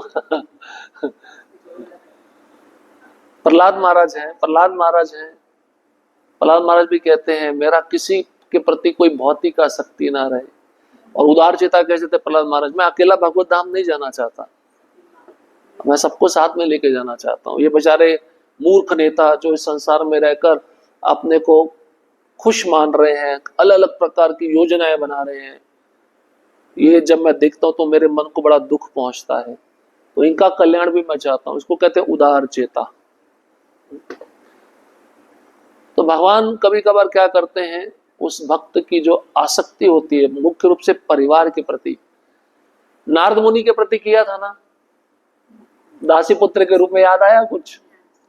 माँ थी, अरे मेरी माँ, वो अपनी माँ पे आश्रित थे। रात में वो दूध निकालने गई गाय का, उसको सांप ने डस लिया, खत्म कर दी भगवान ने आसक्ति। तो उन्होंने सोचा हाँ भगवान की विशेष कृपा हो गई। वो ऐसा सोचेगा माँ मेरी चली गई, विशेष कृपा कर दी? क्योंकि उनको ऐसा लग रहा था जब तक मेरी माँ रहेगी तो मैं स्नेह बंधन में फंसा रहूंगा। तो भगवान की विशेष कृपा हुई, चली गई। अब मैं भजन भगवान का शरणागत होकर सेवा अच्छे से कर पाऊंगा। ये शुद्ध भक्ति ऐसा सोच पाता है। प्रभुपाद जी का भी बहुत बड़ा बिजनेस था, अच्छा परिवार था। तो कभी कभार कृपा होता है, जब पत्नी नहीं सुनती है तो उससे वैराग्य आता है, नहीं आता है? और सुनने वाली तो आसक्त और हो जाता है। कितना खतरनाक सिचुएशन है, सोचिए। अगर नहीं सुन रही है, वैराग्य आता है, फिर भी वो घर छोड़ नहीं पाता। और सुन रही है तो आसक्ति निर्माण होती है, फिर उसको छोड़ नहीं पाता। क्या किया जाए इस परिस्थिति में? अब उसको भक्त बनाया जाए। तो प्रभुपाद जी पूरा प्रयत्न करते थे अपनी पत्नी को भक्त बनाने का, लेकिन वो बन ही नहीं पाई। अब प्रभुपाद जी मंदिर के भक्तों को बुलाकर अपने रूम में कीर्तन करते थे, प्रवचन सुनते थे। उनकी पत्नी दूसरे कमरे में बैठ के चाय पीती थी। प्रभुपाद लीलामृत में लिखा है, वो बुलाते थे आ जाओ, वो आती नहीं थी। वह चाय पत्ती नहीं थी तो पैसा नहीं था, तो भागवतम के पन्ने बेच दिए चाय पत्ती के लिए, भगवान ने दिखाना था। तो इस प्रकार से भगवान जब आसक्ति छीनते हैं ना, तो उस भक्त पे विशेष वो कृपा कहलाती है। तो शुद्ध भक्ति इसी बात को समझ सकता है। अब कोई मिश्रित भक्त होगा, वो चिल्लाएगा भगवान ने मेरे साथ ऐसा क्यों किया। इसलिए भगवान की योजना होती है और शुद्ध भक्त को भगवान की योजना के अनुसार चलना पड़ता है।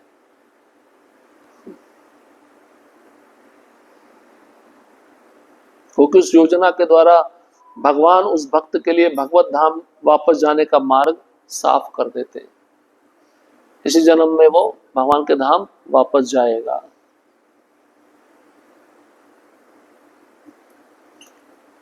श्लोक क्रमांक 42। अब भी जब आप मेरी आसक्ति तोड़ रहे हो, तो मेरी आसक्ति किसके प्रति होनी चाहिए ये भी तो पता होना चाहिए ना। दोनों चीजें बता रही है। आपने तोड़ दिया, लेकिन मेरी आसक्ति हो किसके प्रति, अब इस श्लोक में बताया। और बहुत सुंदर उपमा दी है, सुनिए।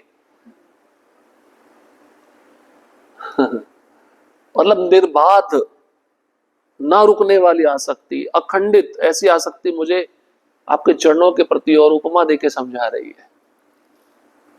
और बिल्कुल सही उपमा है। आप कभी गंगोत्री गए हैं? कभी नहीं गए गंगोत्री? गंगा का भाव देखा? कितना भीषण भाव होता है। उसमें कोई आएगा तो सीधा ही बहा जाएगा। वहां से गोमुख से निकलकर वो किसकी तरफ बढ़ रही है? समुद्र की तरफ जा रही है ना। वो सागर में मिलना चाहती है। नदियों का पति कौन है? सागर है।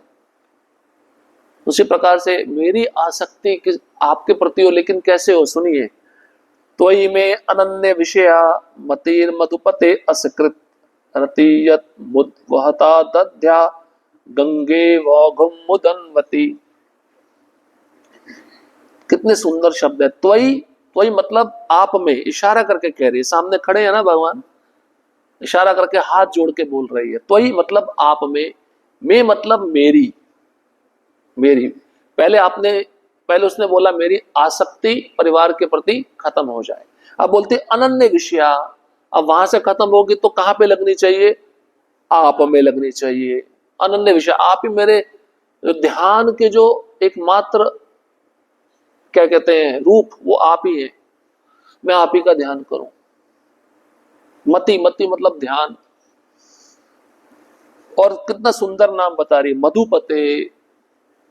मधु नाम का असुर था, उसको भगवान ने मारा था। मैं मधु के स्वामी, इसलिए भगवान का नाम है मधुपति, मधुसूदन। और एक विशेष शब्द असकृत। असकृत मतलब निरंतर। ऐसा नहीं कि 1 घंटा आसक्ति रहे 2 घंटा खत्म हो जाए, ऐसा नहीं बोल रही हो। 24 घंटा बोल रही है। 24 घंटा मतलब साल के 24 घंटा मेरा जो मति है, मेरा जो ध्यान है आपके अनन्य रूप में लगे, मेरी आसक्ति आपके चरणों में लगे निरंतर। रतिम, रतिम मतलब आकर्षण, मेरा आकर्षण का केंद्र बिंदु आप रहे।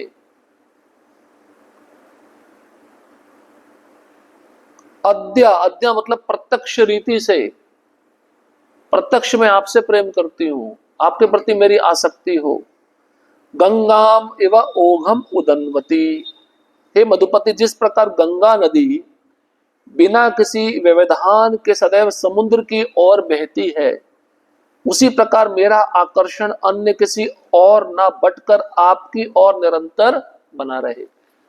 तो गंगोत्री जब आप गए तो बड़े बड़े विशाल पत्थर हैं, चट्टाने हैं उसी गंगा नदी में, है ना। तो जैसे गंगा बह रही है तो गंगा रुक थोड़ी ना जाती है, साइड से अपना रास्ता बना लेती है। उसको पत्थर से कुछ भी लेना देना नहीं है, वो रुकेगी नहीं पत्थर के कारण। क्या कहना चाह रही है? संसार की जो भी आसक्ति है आप उसको खत्म करके मेरा आसक्ति, मेरा रति केवल आपके चरणों में लगाएं बस। जैसे गंगा अन्य नदियां सागर की ओर बढ़ती हैं, ऐसे मेरा ध्यान आपके रूप के प्रति बढ़ता रहे, आकर्षण निरंतर आपके रूप के प्रति बढ़ता रहे, ऐसा वो प्रार्थना कर रही है। शुद्ध भक्ति में सेवा की पूर्णता तभी प्राप्त होती है जब सारा ध्यान भगवान की दिव्य प्रेममयी सेवा की ओर लगा रहता है। अन्य सारे स्नेह बंधनों को छिन्न करने का अर्थ किसी दूसरे से स्नेह जैसे सूक्ष्म भावों को पूर्ण निषेध नहीं होता। ऐसा संभव नहीं है। चाहे कोई भी जीव क्यों ना हो, उसमें दूसरों के प्रति स्नेह की भावना होती ही है, क्योंकि ये जीवन का एक लक्षण है। इच्छा, क्रोध, लोभ, आकर्षण जैसे जीवन के लक्षणों को विनष्ट नहीं किया जा सकता, केवल इसके उद्देश्य को बदलना होता है। हाँ, कुंती महारानी अपने स्नेह का जो आकर्षण है अपने परिवार के प्रति बदलकर किसके और करना चाहती है? भगवान के प्रति।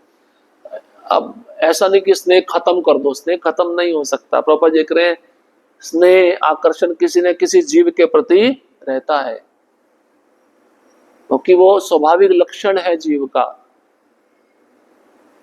तो मेरा आकर्षण इस संसार के प्रति हटाकर आप अपने चरणों में लगा दो। प्रभुपाद जी हमको यही सिखाया ना, आपका भी कोई आकर्षण है संसार में, उस आकर्षण को भगवान की ओर लगा दो, या उस आकर्षण को भगवान की सेवा में मिला दो। ये हमें करना है।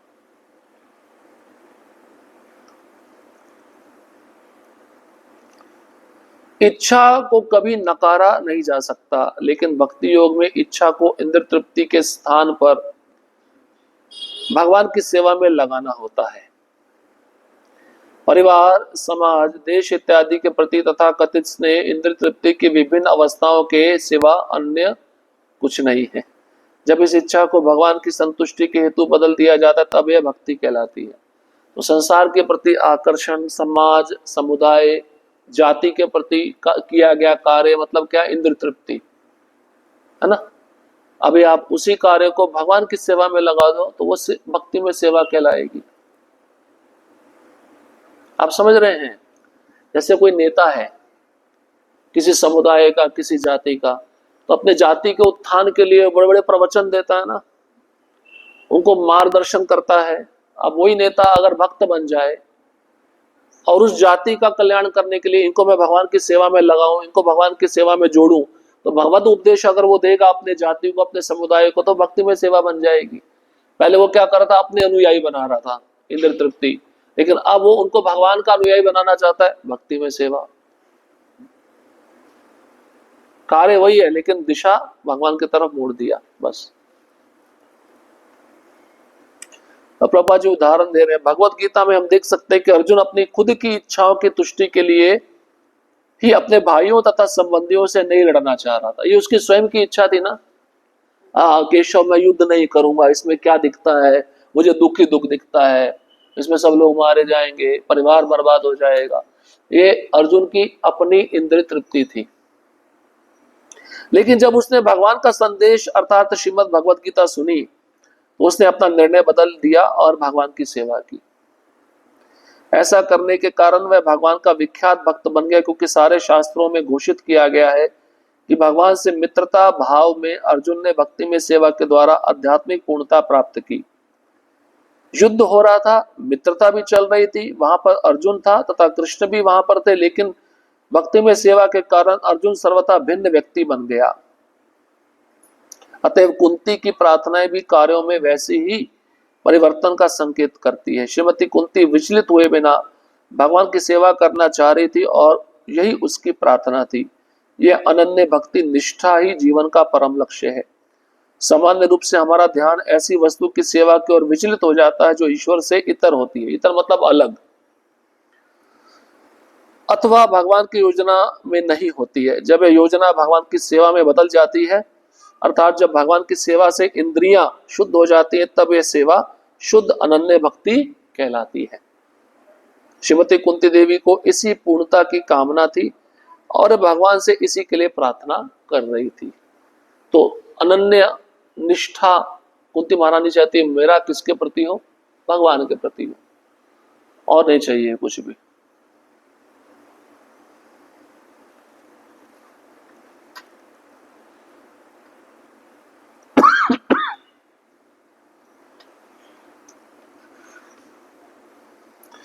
और जब हम उन इंद्रियों को भगवान की सेवा में लगाते, जो इंद्रियां पहले भोग में लगी थी, तो भगवान की सेवा में लगने के बाद वह इंद्रियां शुद्ध हो जाती है। भगवान का स्मरण नित्य होने लगता है, भगवान की सेवा के प्रति आकर्षण नित्य हो जाता है, निष्ठा के स्तर पे पहुंच जाता है, और तब ये सेवा शुद्ध अनन्य भक्ति कहलाती है। इंद्रियां शुद्ध होंगी और भक्ति में रुचि आ रही है तो शुद्ध अनन्य भक्ति इसको कहा गया है।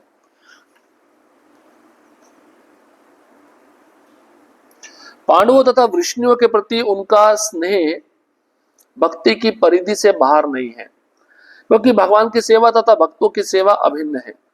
कभी कभी भक्त की सेवा भगवान की सेवा से भी बढ़कर होती है, लेकिन यहाँ पर पांडवों तथा वृष्णियों के प्रति कुंती देवी का स्नेह पारिवारिक संबंध के कारण था।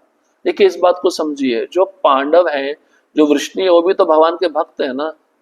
तो कुंती महारानी ऐसा क्यों कह रही है इन भक्तों के साथ मेरा संबंध तोड़ दो? वो कह रही है पारिवारिक स्नेह तोड़ दो,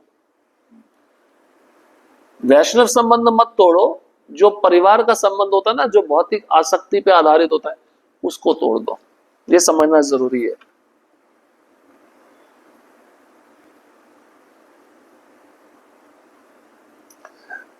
भौतिक संबंध के प्रसंग में यह स्नेह बंधन माया का बंधन होता है, क्योंकि शरीर अथवा मन के संबंध बहिरंगा शक्ति के प्रभाव के कारण होते हैं। परमात्मा के प्रति स्थापित किए जाने पर आत्मा के संबंध यथार्थ संबंध होते हैं। कुंती देवी द्वारा पारिवारिक संबंध छिन्न करने का अभिप्राय यह था कि वह रक्त के संबंध को छिन्न करना चाह रही थी। समझते हैं, खूनी रिश्ते, ऐसे बोलते हैं ना, खून के रिश्ते जो आपको कभी समय पे काम नहीं आते, वो कहते हैं खून, कितना ममत्व है,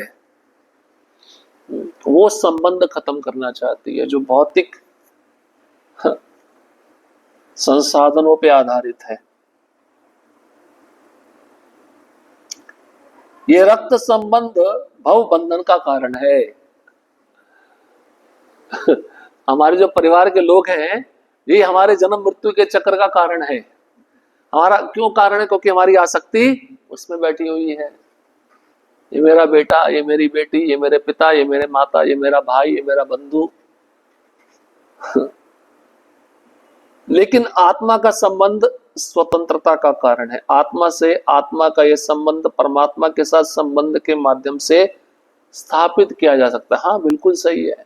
अब आप परमात्मा को भूल के आपस में संबंध बनाना चाहते हो तो भौतिक भोग पे आधारित होगा, लेकिन परमात्मा को केंद्र बिंदु में रखकर अगर आप अपने परिवार के साथ संबंध बनाना चाहते हो, फिर वो भौतिक भोग नहीं कहलाएगा, फिर आप उसको भी भक्त बनाने का प्रयास करोगे ना।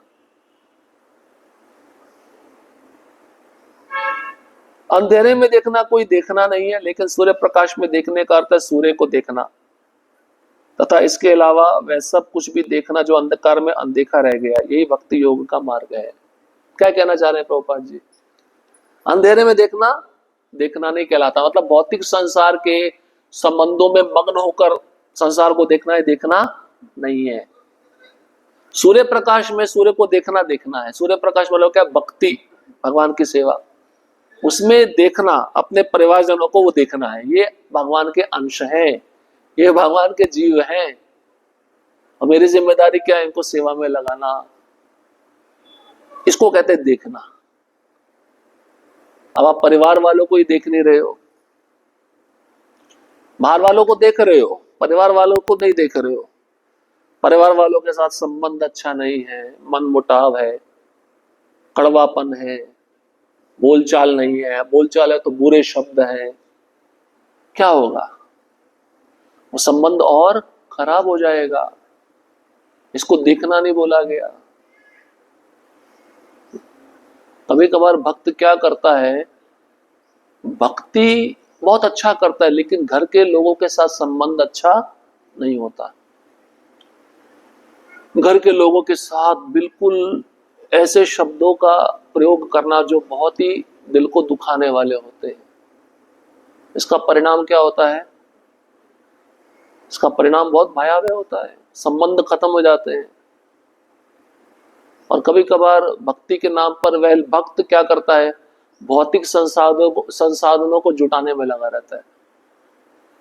उस कारण से फिर जिद्दीपना आता है, ये मैं मेरा है, और जब जिद्दीपना आता है, जो अपनी भौतिक वस्तु को वो इकट्ठा करने में पूरा प्रयत्नशील है, मैं किसी को दूंगा नहीं, ना किसी को इसका उपयोग करने दूंगा, तो क्या होता है, जो जो सामने वाला है, संबंध तो खराब होते ही है। वो व्यक्ति सोचता है इतना जिद्दी है, अब इसका तो रहना ही नहीं है। आप समझ रहे मैं किसके बारे में बातचीत कर रहा हूं? वो संकेत मिल रहा है आपको?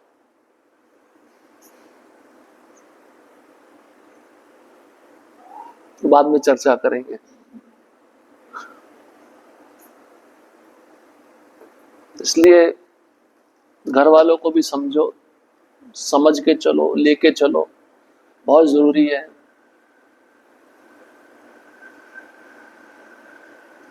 अगला श्लोक, श्लोक क्रमांक 43। अब कुंती महारानी निष्कर्ष बता रही अपनी प्रार्थनाओं का। श्री कृष्ण कृष्ण सक वृष्ण अरिष्ट भाव निदुग्रा राजन्य वंशधनान पवर्ग वीर्या गोविंद गोदुज सुरार्ति हरावतार योगेश्वराखिल गुरु भगवन नमस्ते। हे कृष्ण, हे अर्जुन के मित्र, हे वृष्णि कुल के प्रमुख, आप उन समस्त राजनीतिक पक्षों के विध्वंसक हैं जो इस धरा पर उपद्रव फैलाने वाले हैं। आपका शौर्य कभी क्षीण नहीं होता, आप दिव्य धाम के स्वामी हैं और आप गायों, ब्राह्मणों तथा भक्तों के कष्टों को दूर करने के लिए अवतरित होते हैं। आप में सारी योग शक्तियां हैं और आप समस्त विश्व के उपदेशक गुरु हैं। आप सर्वशक्तिमान ईश्वर हैं। मैं आपको सादर प्रणाम करती हूँ। ये सार है कुंती महारानी की प्रार्थनाओं का। एक ही श्लोक में उन्होंने सब बता दिया। गोविंद गोद्विज सुरार्ति अवतार, गोविंद हे कृष्ण, इंद्रियों को आनंद देने वाले, गायों को आनंद देने वाले, ब्राह्मणों को आनंद देने वाले, भक्तों को आनंद देने वाले, इन सबका रक्षा करने के लिए आपका प्राकट्य होता है, आप अवतरित होते हैं। और योगेश्वर अखिल गुरु, आप सभी योगेश्वरों के स्वामी हैं, आपके पास सारी योग शक्तियां हैं, आप विश्व के उपदेशक गुरु हैं। मैं आपको सादर नमस्कार करती हूँ। यहाँ पर श्रीमती कुंती देवी ने परम भगवान श्री कृष्ण का सार प्रस्तुत किया है। सर्वशक्तिमान भगवान का अपना नित्य दिव्य धाम है, जहां वे सुरभि गायों के पालन में व्यस्त रहते हैं। वहां सैकड़ों हजारों लक्ष्मियां उनकी सेवा में लगी रहती है। वे इस भौतिक जगत में अपने भक्तों को उबारने तथा राजनीतिक दलों के उपद्रवकारी तत्वों एवं उपद्रवकारी शासकों को विनष्ट करने के लिए अवतरित होते हैं। वे अपनी असीम शक्तियों से सृजन, पालन तथा संहार करते हैं। फिर भी वे सदैव शौर्य से पूर्ण रहते हैं और उनकी शक्ति कभी क्षीण नहीं होती। वह गायों, ब्राह्मणों तथा भगवत भक्तों पर विशेष ध्यान देते हैं, क्योंकि जीवों के सामान्य कल्याण के लिए वे महत्वपूर्ण कारक हैं। तो ये अंतिम श्लोक था कुंती महारानी की प्रार्थनाओं का।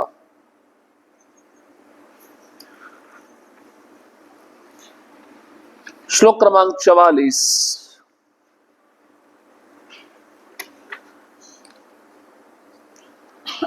अब भगवान जो कुंती महारानी प्रार्थना अर्पित की है उसका रिस्पॉन्स देंगे। भगवान भी कुछ बोलना चाहते हैं ना, भगवान को भी अच्छा लगता है मैं अपने भक्त के साथ कुछ बोलूं, कुछ आदान प्रदान करूं। भगवान कैसे आदान प्रदान करते हैं श्लोक में बताया गया है। श्लोक क्रमांक 44। सूत उवाच प्रत्यतेथम कलपदे परिणोताखिलोदया मंदम जहास वैकुंठो मोहयन्नीव माया। सूत गोस्वामी ने कहा, इस प्रकार भगवान अपने महिमा गान के लिए चुने हुए शब्दों में कुंती देवी के द्वारा की गई प्रार्थना सुनकर मंद मंद मुस्कुराए। यह मुस्कान उनकी योग शक्ति के समान ही मोहक थी। भगवान ने कुछ कहा नहीं, क्या किया? मुस्कुरा दिए, हास्य दे दिए। इस जगत में जो भी वस्तु मोहक होती है वह भगवान की अभिव्यक्ति कहलाती है। मोहक मतलब मन को भाने वाली। जैसे कमल को आप देखते हो, इतना सुंदर कमल है, भगवान की अभिव्यक्ति है ना। ऐसी बहुत सारी चीजें भगवान ने भगवत गीता में विभूति योग में बताया है ना। इस भौतिक जगत पर प्रभुत्व जताने में प्रवृत्त बद्ध जीव भी उनकी योग शक्ति से मोहित होते रहते हैं। लेकिन भगवान के भक्त भगवान की महिमा से भिन्न प्रकार से मोहित होते हैं और भगवान का कृपापूर्ण आशीर्वाद उन्हें प्राप्त होता रहता है। उनकी शक्ति का प्रदर्शन भिन्न प्रकार से होता है, जिस प्रकार की विद्युत शक्ति विविध क्षमताओं में कार्य करती है। श्रीमती कुंती ने भगवान की प्रार्थना में उनकी महिमा का मात्र एक अल्पांश का कथन किया है। उनके सारे भक्त इसी प्रकार से चुने हुए शब्दों से उनकी पूजा करते हैं और इसी कारण भगवान उत्तम श्लोक कहे जाते हैं। यद्यपि भगवान की महिमा का वर्णन चुने हुए शब्दों से कितना ही क्यों ना किया जाए, तथापि वह पर्याप्त नहीं है। फिर भी वह ऐसी प्रार्थनाओं से उसी प्रकार तुष्ट हो जाते जिस प्रकार पिता अपने छोटे से बच्चे की तोतली बोली से प्रसन्न हो जाता है। माया शब्द का प्रयोग भ्रम तथा कृपा दोनों अर्थों में होता है, लेकिन यहाँ पर यह शब्द कुंती देवी पर भगवान की कृपा के लिए व्यवहृत हुआ है। तो प्रभुपाद जी कहते हैं, इस संसार में जो बद्ध जीव है हर एक वस्तु पे अपना प्रभुत्व जताना चाहता है। तो भौतिक संसार की हर एक वस्तु पे अपना हक जमाना, ये भी तो माया शक्ति का प्रभाव है या नहीं है? तो भगवान की शक्ति भक्तों पे अलग कार्य करती है, अभक्तों पे अलग कार्य करती है। अभक्तों पे माया कैसे प्रभाव डालती है? भौतिक वस्तु पर प्रभुत्व जताना। और भक्तों पे कैसे प्रभाव डालती है? हर वस्तु भगवान की है, तो भक्तों पे विशेष कृपा है। तो भगवान का मुस्कुराना यहाँ पे कुंती महारानी के लिए विशेष कृपा है। उपमा दी है ना प्रभुपाद जी, जैसे कोई बच्चा तोतली भाषा में अपने पिता के सामने आकर कुछ बातें करना चाहता है, तो पिता जब सुनता है तो उसको कैसा महसूस होता है? अच्छा लगता है ना, चाहे कुछ समझ में नहीं आ रहा है। ऐसे कुंती महारानी ने वेदों के जो सार है उसका एक अंश अपनी प्रार्थना में अर्पण किया है। उसको सुनकर भगवान बहुत प्रसन्न हुए और वह कृपा प्रदान करने के लिए मुस्कुरा दिए। देखिए प्रभुपाद जी एक और उदाहरण बता रहे हैं। भगवान की शक्ति का प्रदर्शन भिन्न प्रकार से होता है। जैसे विद्युत शक्ति विविध क्षमताओं में कार्य करती है ना। 5 वॉट का बल्ब है तो उसमें 5 वॉट का ही रोशनी आएगा। 1000 वॉट का बल्ब है उसमें 1000 वॉट का रोशनी आएगा। विद्युत वही है लेकिन क्षमता अलग अलग है ना। शुद्ध भक्त की क्षमता बहुत बड़ी होती है। एक कनिष्ठ अधिकारी है, नौसिखिया भक्त है, उसकी शक्ति बहुत सीमित है। क्षमता का अलग अलग रूप है लेकिन कृपा दोनों पे है, ऐसा समझ सकते हैं।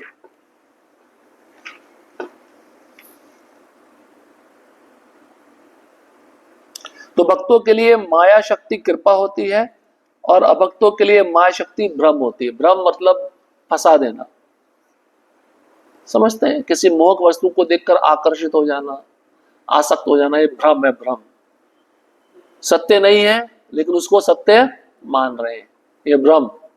लेकिन भक्त पे क्या होती है? माया शक्ति कृपा। वो भक्त है, वो सत्य है, वो सत्य को सत्य ही समझेगा, वो सत्य को असत्य नहीं मानेगा, तो ये भी कृपा है। श्लोक क्रमांक 45। तां बाणमित्युपामन्त्र्य प्रविश्य गजसायं स्त्रियश्च स्वपुरं यास्यन् प्रेम्णा राज्ञा निवारिता। इस तरह श्रीमती कुंती देवी की प्रार्थनाएं स्वीकार करने के बाद भगवान ने हस्तिनापुर के राजमहल में प्रवेश करके अन्य स्त्रियों को अपने प्रस्थान की सूचना दी। लेकिन उन्हें प्रस्थान करते देख राजा युधिष्ठिर ने उन्हें रोक लिया और अत्यंत स्नेह प्रेम पूर्वक उनसे याचना की। रोक लिया, भगवान को जाने नहीं दिया। जब भगवान ने द्वारका जाने का निश्चय कर लिया तो कोई भी उन्हें हस्तिनापुर में नहीं रोक सकता था।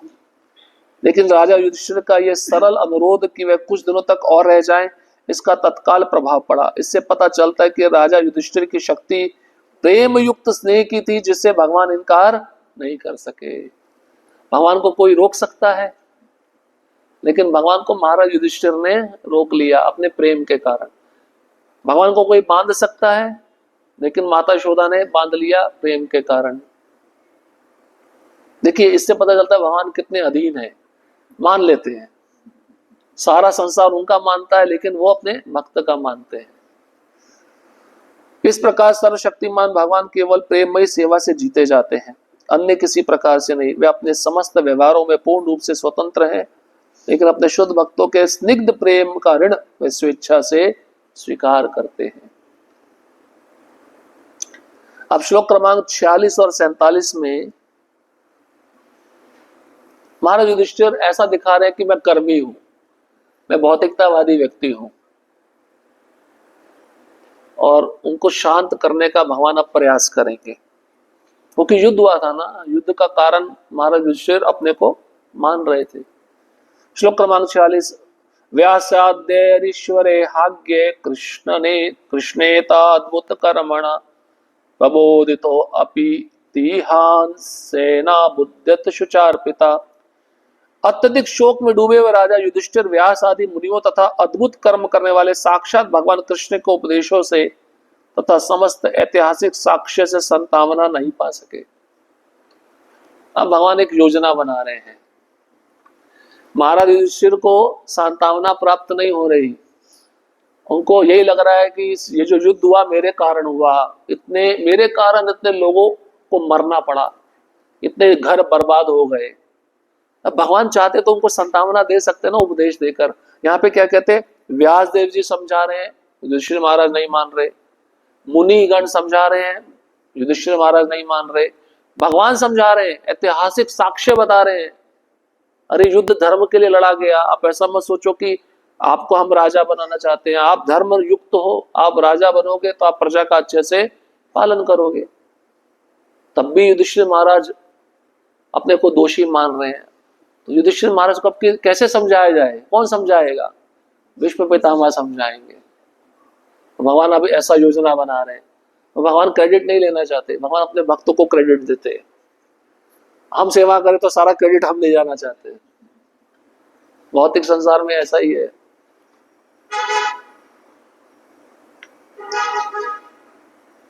अपने लिए कुरुक्षेत्र के युद्ध में मनुष्यों के सामूहिक रक्तपात से पुण्य आत्मा राजा युधिष्ठिर अत्यंत खिन्न थे, दुखी थे। उस समय दुर्योधन सिंहासन पर आरूढ़ था और वह ठीक से शासन चला रहा था। एक तरह से देखा जाए तो युद्ध करने की कोई आवश्यकता न थी, लेकिन न्याय के सिद्धांत की दृष्टि से युधिष्ठिर को सिंहासन संभालना था। भाई क्यों संभालना था? राजा कौन थे? उनके पिता थे ना, पांडु, बराबर है ना। जब पांडु की मृत्यु हो गई तो बच्चे छोटे थे, इसलिए उनको राज्य नहीं दिया गया। ये विचार किया गया कि बच्चे बड़े हो जाएंगे तब इनको राज्य दिया जाएगा। पिता से ही तो पुत्र को राज्य मिलता है ना, राजा बनाया जाता है। लेकिन खल दुर्योधन अपने पिता के साथ मिलकर योजनाएं बनाता रहा। बचपन से ही उसने पांडवों को मारने का प्रयास किया, लेकिन भगवान की कृपा से वो मरे नहीं। अधिकार पांडवों का था राजा बनने का, कुछ भी नहीं बोले। अक्रूर जी कहते हैं, अरे जब छोटे थे ठीक है, धृतराष्ट्र के निगरानी में देख रेख हो रही थी, अब बड़े हो गए, अब इनका राज्य इनको मिलना चाहिए, क्यों नहीं मिल रहा है? इनका अधिकार है। सारी राजनीति का केंद्र बिंदु यही था और सारे विश्व के राजा तथा निवासी इन दो प्रतिद्वंदी भाइयों की लड़ाई में उलझ गए। कौन दो भाई? दुर्योधन और युधिष्ठिर। भगवान कृष्ण भी राजा युधिष्ठिर की ओर थे। महाभारत के आदि पर्व 20 में कहा गया कि कुरुक्षेत्र के 18 दिनों के युद्ध में 64 करोड़ लोग मारे गए। सबसे बड़ा युद्ध था इतिहास का ये। और कई लाख लोग लापता हो गए। एक तरह से विगत 5000 वर्षों में विश्व का भीषणतम युद्ध था। 64 करोड़ समझते हैं, लगभग भारत की आधी आबादी खत्म हो जाना। अभी तो बहुत ज्यादा आबादी है। कुरुक्षेत्र में इतने लोग इकट्ठे हुए थे, सोचिए आप, युद्ध लड़ने के लिए। महाराज युधिष्ठिर को मात्र सिंहासन दिलाने के लिए सामूहिक वध अतीव मन संतापी था। अतः व्यास जैसे मुनियों ने तथा स्वयं भगवान कृष्ण ने इतिहासों के साक्ष्य से उन्हें विश्वास दिलाना चाहा कि युद्ध न्याय संगत था, क्योंकि इसका कारण न्याय संगत था। अब भगवान इतिहास से बता रहे हैं, युधिष्ठिर महाराज आप दुखी मत होइए, देखिए शास्त्र में ये लिखा है, न्याय के लिए युद्ध लड़ना पड़ता है, धर्म के लिए युद्ध लड़ना पड़ता है, इसलिए आप अपने को अपराधी मत समझिए। लेकिन वो समझ नहीं पा रहे। अब भगवान होके समझा रहे, समझ नहीं पा रहे। लेकिन महाराज युधिष्ठिर संतुष्ट नहीं हुए। यद्यपि उस समय के महान पुरुषों ने उन्हें उपदेश दिया। यहाँ पर कृष्ण को अति मानवीय कर्म करने वाले कहे गए हैं, लेकिन इस मामले में ना तो व्यास ना ही कृष्ण राजा युधिष्ठिर को सांत्वना दे पाए।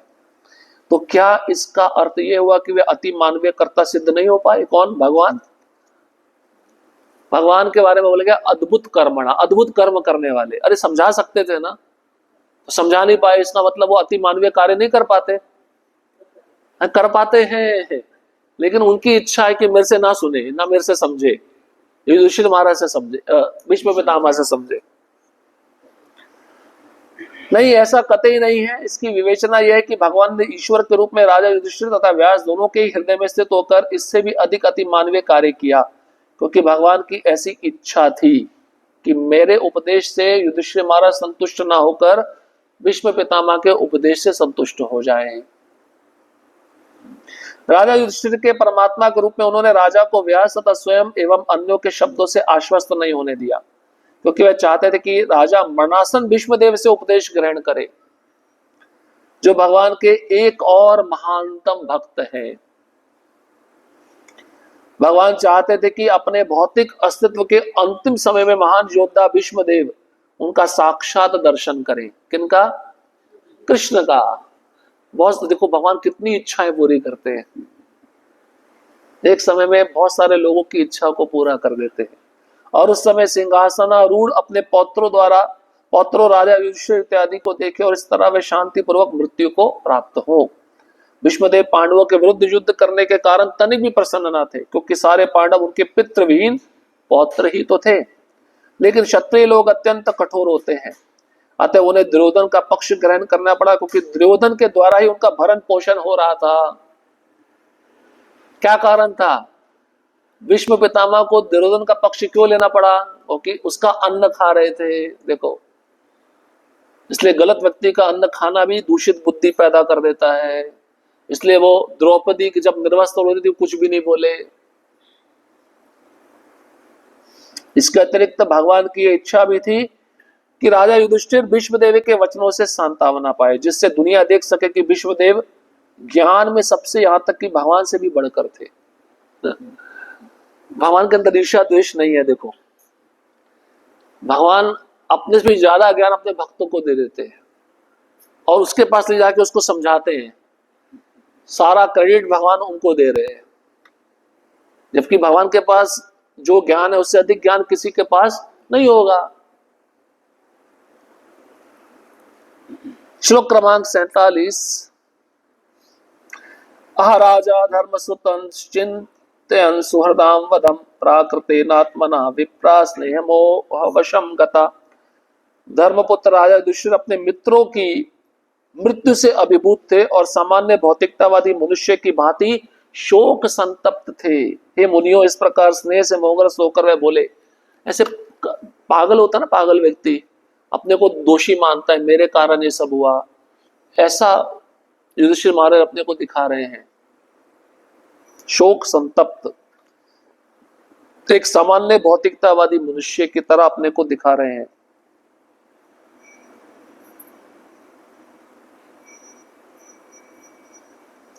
प्रभुपाद जी भगवत गीता का सिद्धांत बताए हैं। अरे महाराज युधिष्ठिर को पता नहीं है कि भाई सभी आत्मा है, शरीर नहीं है, तो शरीर के लिए शोक कर रहे हैं क्या? ऐसा दिख रहा है यहाँ पे। महाराज युधिष्ठिर किसी सामान्य मनुष्य की भांति शोक संतप्त हो जाएंगे, ऐसी उनके साथ उपेक्षा नहीं की जाती, क्योंकि धर्मराज है ना, धर्म के ज्ञाता है, उनको सब ज्ञान है। लेकिन भगवान की इच्छा ही कहे, वह सांसारिक स्नेह के कारण मोहग्रस्त हो गए। भगवान की इच्छा थी अर्जुन मोह में पड़े, जिससे वो युद्ध ना करे और भगवत गीता सुनाओ। भगवान की इच्छा युधिष्ठिर महाराज मोह में पड़ जाए, अपने को भौतिकतावादी मनुष्य समझे, भीष्म पितामह के द्वारा मैं उनको ज्ञान सुनवाऊं। तो भगवान की इच्छा कितनी है। जो मनुष्य समझता है वह भली भांति जानता है कि जीव ना तो शरीर है न मन, अपितु जीवन की भौतिक अवधारणा से परे है।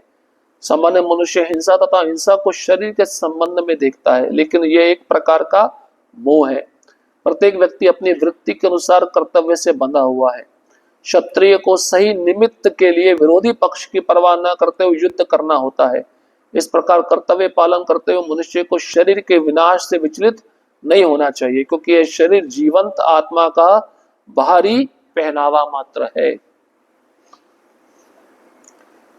यह सब महाराज युधिष्ठिर को ज्ञात था, लेकिन भगवान की इच्छा से वे एक सामान्य मनुष्य जैसे बन गए, क्योंकि इस मोह के पीछे एक दूसरी बहुत बड़ी भावना थी कि राजा को भीष्म उसी प्रकार उपदेश दे जिस प्रकार स्वयं भगवान ने अर्जुन को उपदेश दिया था। अब ऐसा नहीं समझना चाहिए कि भगवान ने उपदेश दिया, ये जो शरीर है जीर्ण हो जाता है, मरने के बाद आत्मा नए शरीर में जाता है ना, तो इसी प्रकार से हम अपने वृद्ध माता पिता को छोड़ दें, उनका शरीर जीर्ण हो जाएगा, आत्मा नया शरीर ले लेगी। क्षत्रिय लोग ऐसा कर सकते हैं, युद्ध में मारना, इनको नया शरीर मिले। हम जैसे सामान्य व्यक्ति ऐसा नहीं सोचना चाहिए। श्लोक क्रमांक 48 नहीं 48। अब श्लोक क्रमांक 48 से लेके 52 तक आने वाले 5 श्लोकों में महाराज युधिष्ठिर शोक व्यक्त कर रहे हैं जो कुरुक्षेत्र का युद्ध हुआ उसके बारे में। अहो में पश्यता ज्ञानम हृदय रूढ़म दुरात्मना पारक्यस्येव देहस्य बहवो में अक्षोहिणी हर्ता। राजा युधिष्ठिर ने कहा, हाय मैं सबसे पापी मनुष्य हूं, जरा मेरे हृदय को तो देखो जो अज्ञान से पूर्ण है। यह शरीर जो अंततः परोपकार के लिए होता है, उसने अनेक अनेक अक्षोहिणी सेनाओं का वध करा दिया है। तो अपने आप को क्या मान रहे हैं युधिष्ठिर महाराज? पापी। ये शरीर दूसरों के परोपकार के लिए बना है, दूसरों के हित के लिए बना है, लेकिन मैंने क्या किया? दूसरों को मरवा दिया। किसके लिए? अपनी गद्दी के लिए, अपने सिंहासन के लिए। तो सुनिए, एक अक्षोहिणी सेना में क्या क्या होता है।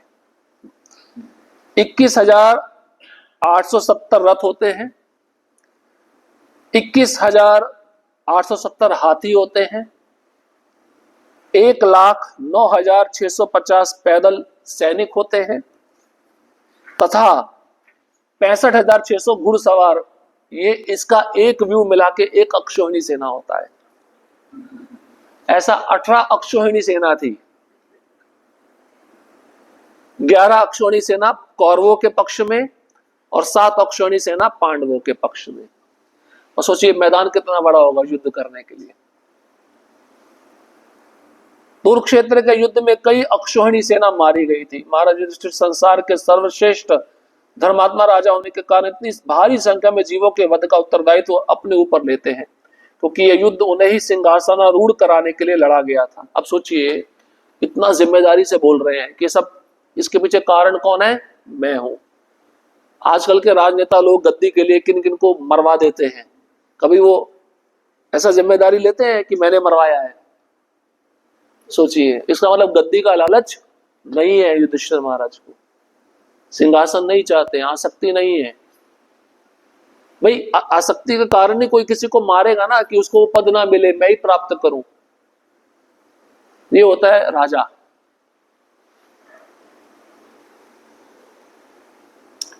यह शरीर आखिर परोपकार के लिए, जब तक शरीर में प्राण रहता है तब तक ये परोपकार के लिए होता है, और मरने के बाद यही कुत्तों तथा श्रृगालों द्वारा, कीड़ों द्वारा खा लिया जाता है।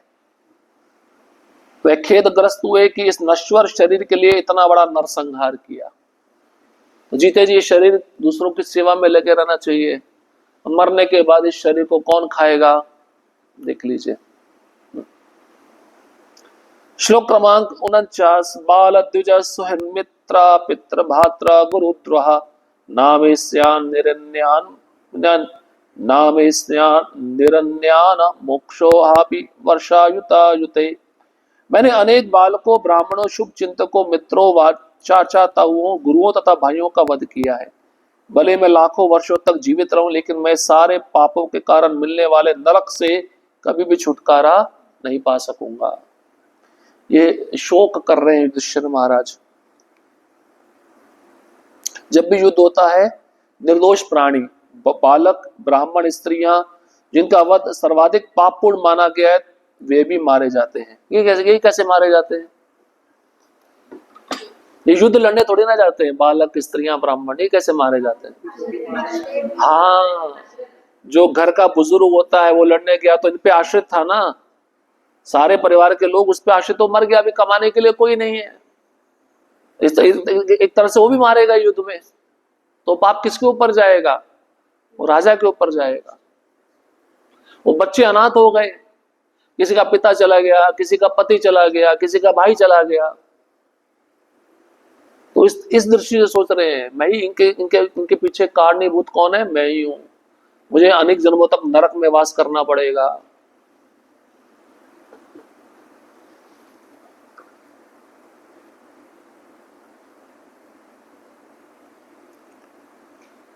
श्लोक क्रमांक 50।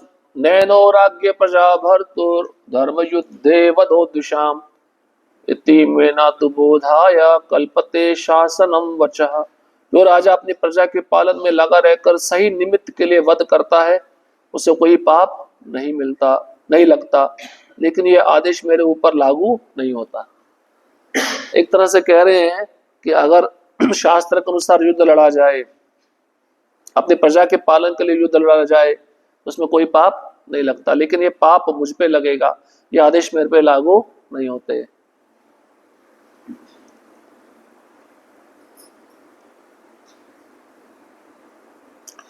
क्यों ऐसा सोच रहे थे? देखिए प्रभुपाद जी तात्पर्य में लिखते हैं, उस समय राजा कौन था? दुर्योधन था, युधिष्ठिर महाराज नहीं थे, तो शासन कौन चला रहा था? दुर्योधन चला रहा था। फिर भी दुर्योधन के हाथों से राज्य छीनने हेतु अपने व्यक्तिगत लाभ के लिए उन्होंने इतने सारे जीवों का संहार कराया। ऐसा सोच रहे हैं मुझे राज्य चाहिए था, उससे छीनने के लिए मैंने युद्ध किया, युद्ध में इतने सारे लोग मारे गए, इसलिए मैं पापी हूं। ये संसार शासन चलाने के दौरान नहीं हुआ था, अपितु अपने को बड़ा बनाने के लिए हुआ था।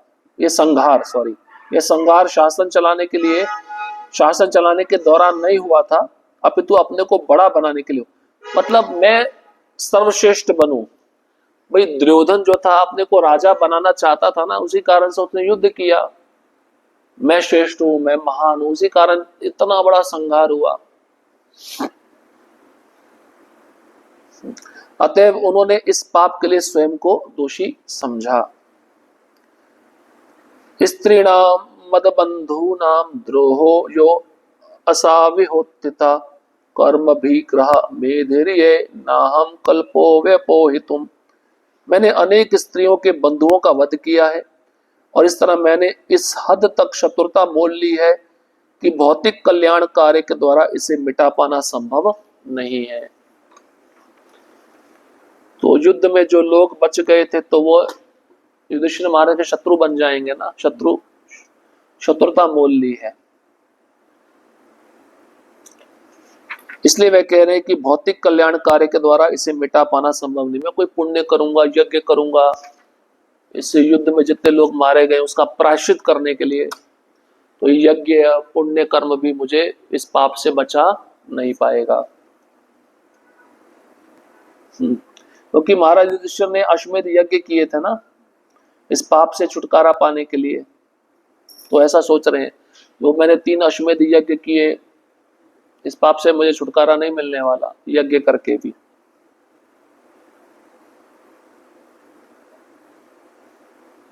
प्रभुपाद जी देखिए तात्पर्य में लिख रहे हैं, कोई भी भौतिक कार्यकलापों की श्रृंखला में बढ़ जाता है, आसक्त हो जाता है, कर्ता अपने को भवबंधन में डाल लेता है कि मैं कर रहा हूं। तो निवारण क्या है? उस कर्म को भगवान की सेवा में लगा दिया जाए। प्रत्येक कर्म किसके लिए किया जाए? भगवान की सेवा के लिए किया जाए। श्लोक क्रमांक 52, ये अंतिम श्लोक है इस अध्याय का। यथा पंकेन पंकाम्भ सूर्यावासुराकृतम भूत हत्याम तथैव कामना यज्ञे माष्टुमर्हति। उपमा दे रहे हैं, देखिए अपने को कितना पापी समझ रहे हैं। जिस प्रकार गंदे पानी को कीचड़ में डालकर छाना नहीं जा सकता, अथवा जैसे मदिरा से मलिन हुए पात्र को मदिरा से स्वच्छ नहीं किया जा सकता, उसी प्रकार नरसंहार का प्रायश्चित पशुओं की बलि देकर नहीं किया जा सकता। जो अश्वमेध यज्ञ किया था, अश्व मतलब घोड़ा, तो उस यज्ञ में घोड़े की बलि देकर ये सब पाप से मुक्त हुआ जाता। तो वो कह रहे हैं ये यज्ञ करके भी मैं पाप से मुक्त नहीं हो सकता। उपमा दे रहे हैं, जैसे एक बर्तन में शराब है, उस शराब को बाहर फेंक दो, शराब से उस बर्तन को धो, तो क्या बर्तन साफ हो जाएगा? गंदा पानी लेके कीचड़ में मिलाओ, उसको छानो, साफ पानी निकलेगा? नहीं निकलेगा। इस तरह से अपने को इतना पतित मान रहे हैं।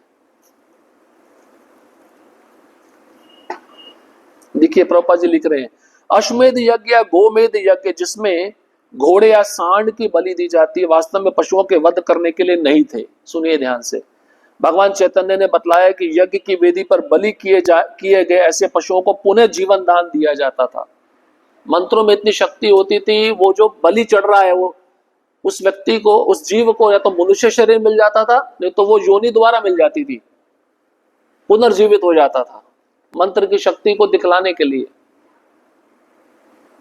यह वेदों के मंत्रों की क्षमता को सिद्ध करने के लिए किया जाता था। निश्चय वेदों के मंत्रों का सही ढंग से पाठ करने पर यज्ञ करता पापों से मुक्त हो जाता, लेकिन ऐसे यज्ञ यदि अनुपयुक्त विधि से अक्षम लोगों द्वारा किए जाते हैं तो वे पशु बलि के दोषी बनते हैं। भाई सही से अगर मंत्र उच्चारण करने वाला नहीं है और ये बलि आप चढ़ा रहे हो यज्ञ के माध्यम से, तो क्या होगा, वो पाप लग जाएगा उसको, वो कर्म बंधन में फंस जाएगा।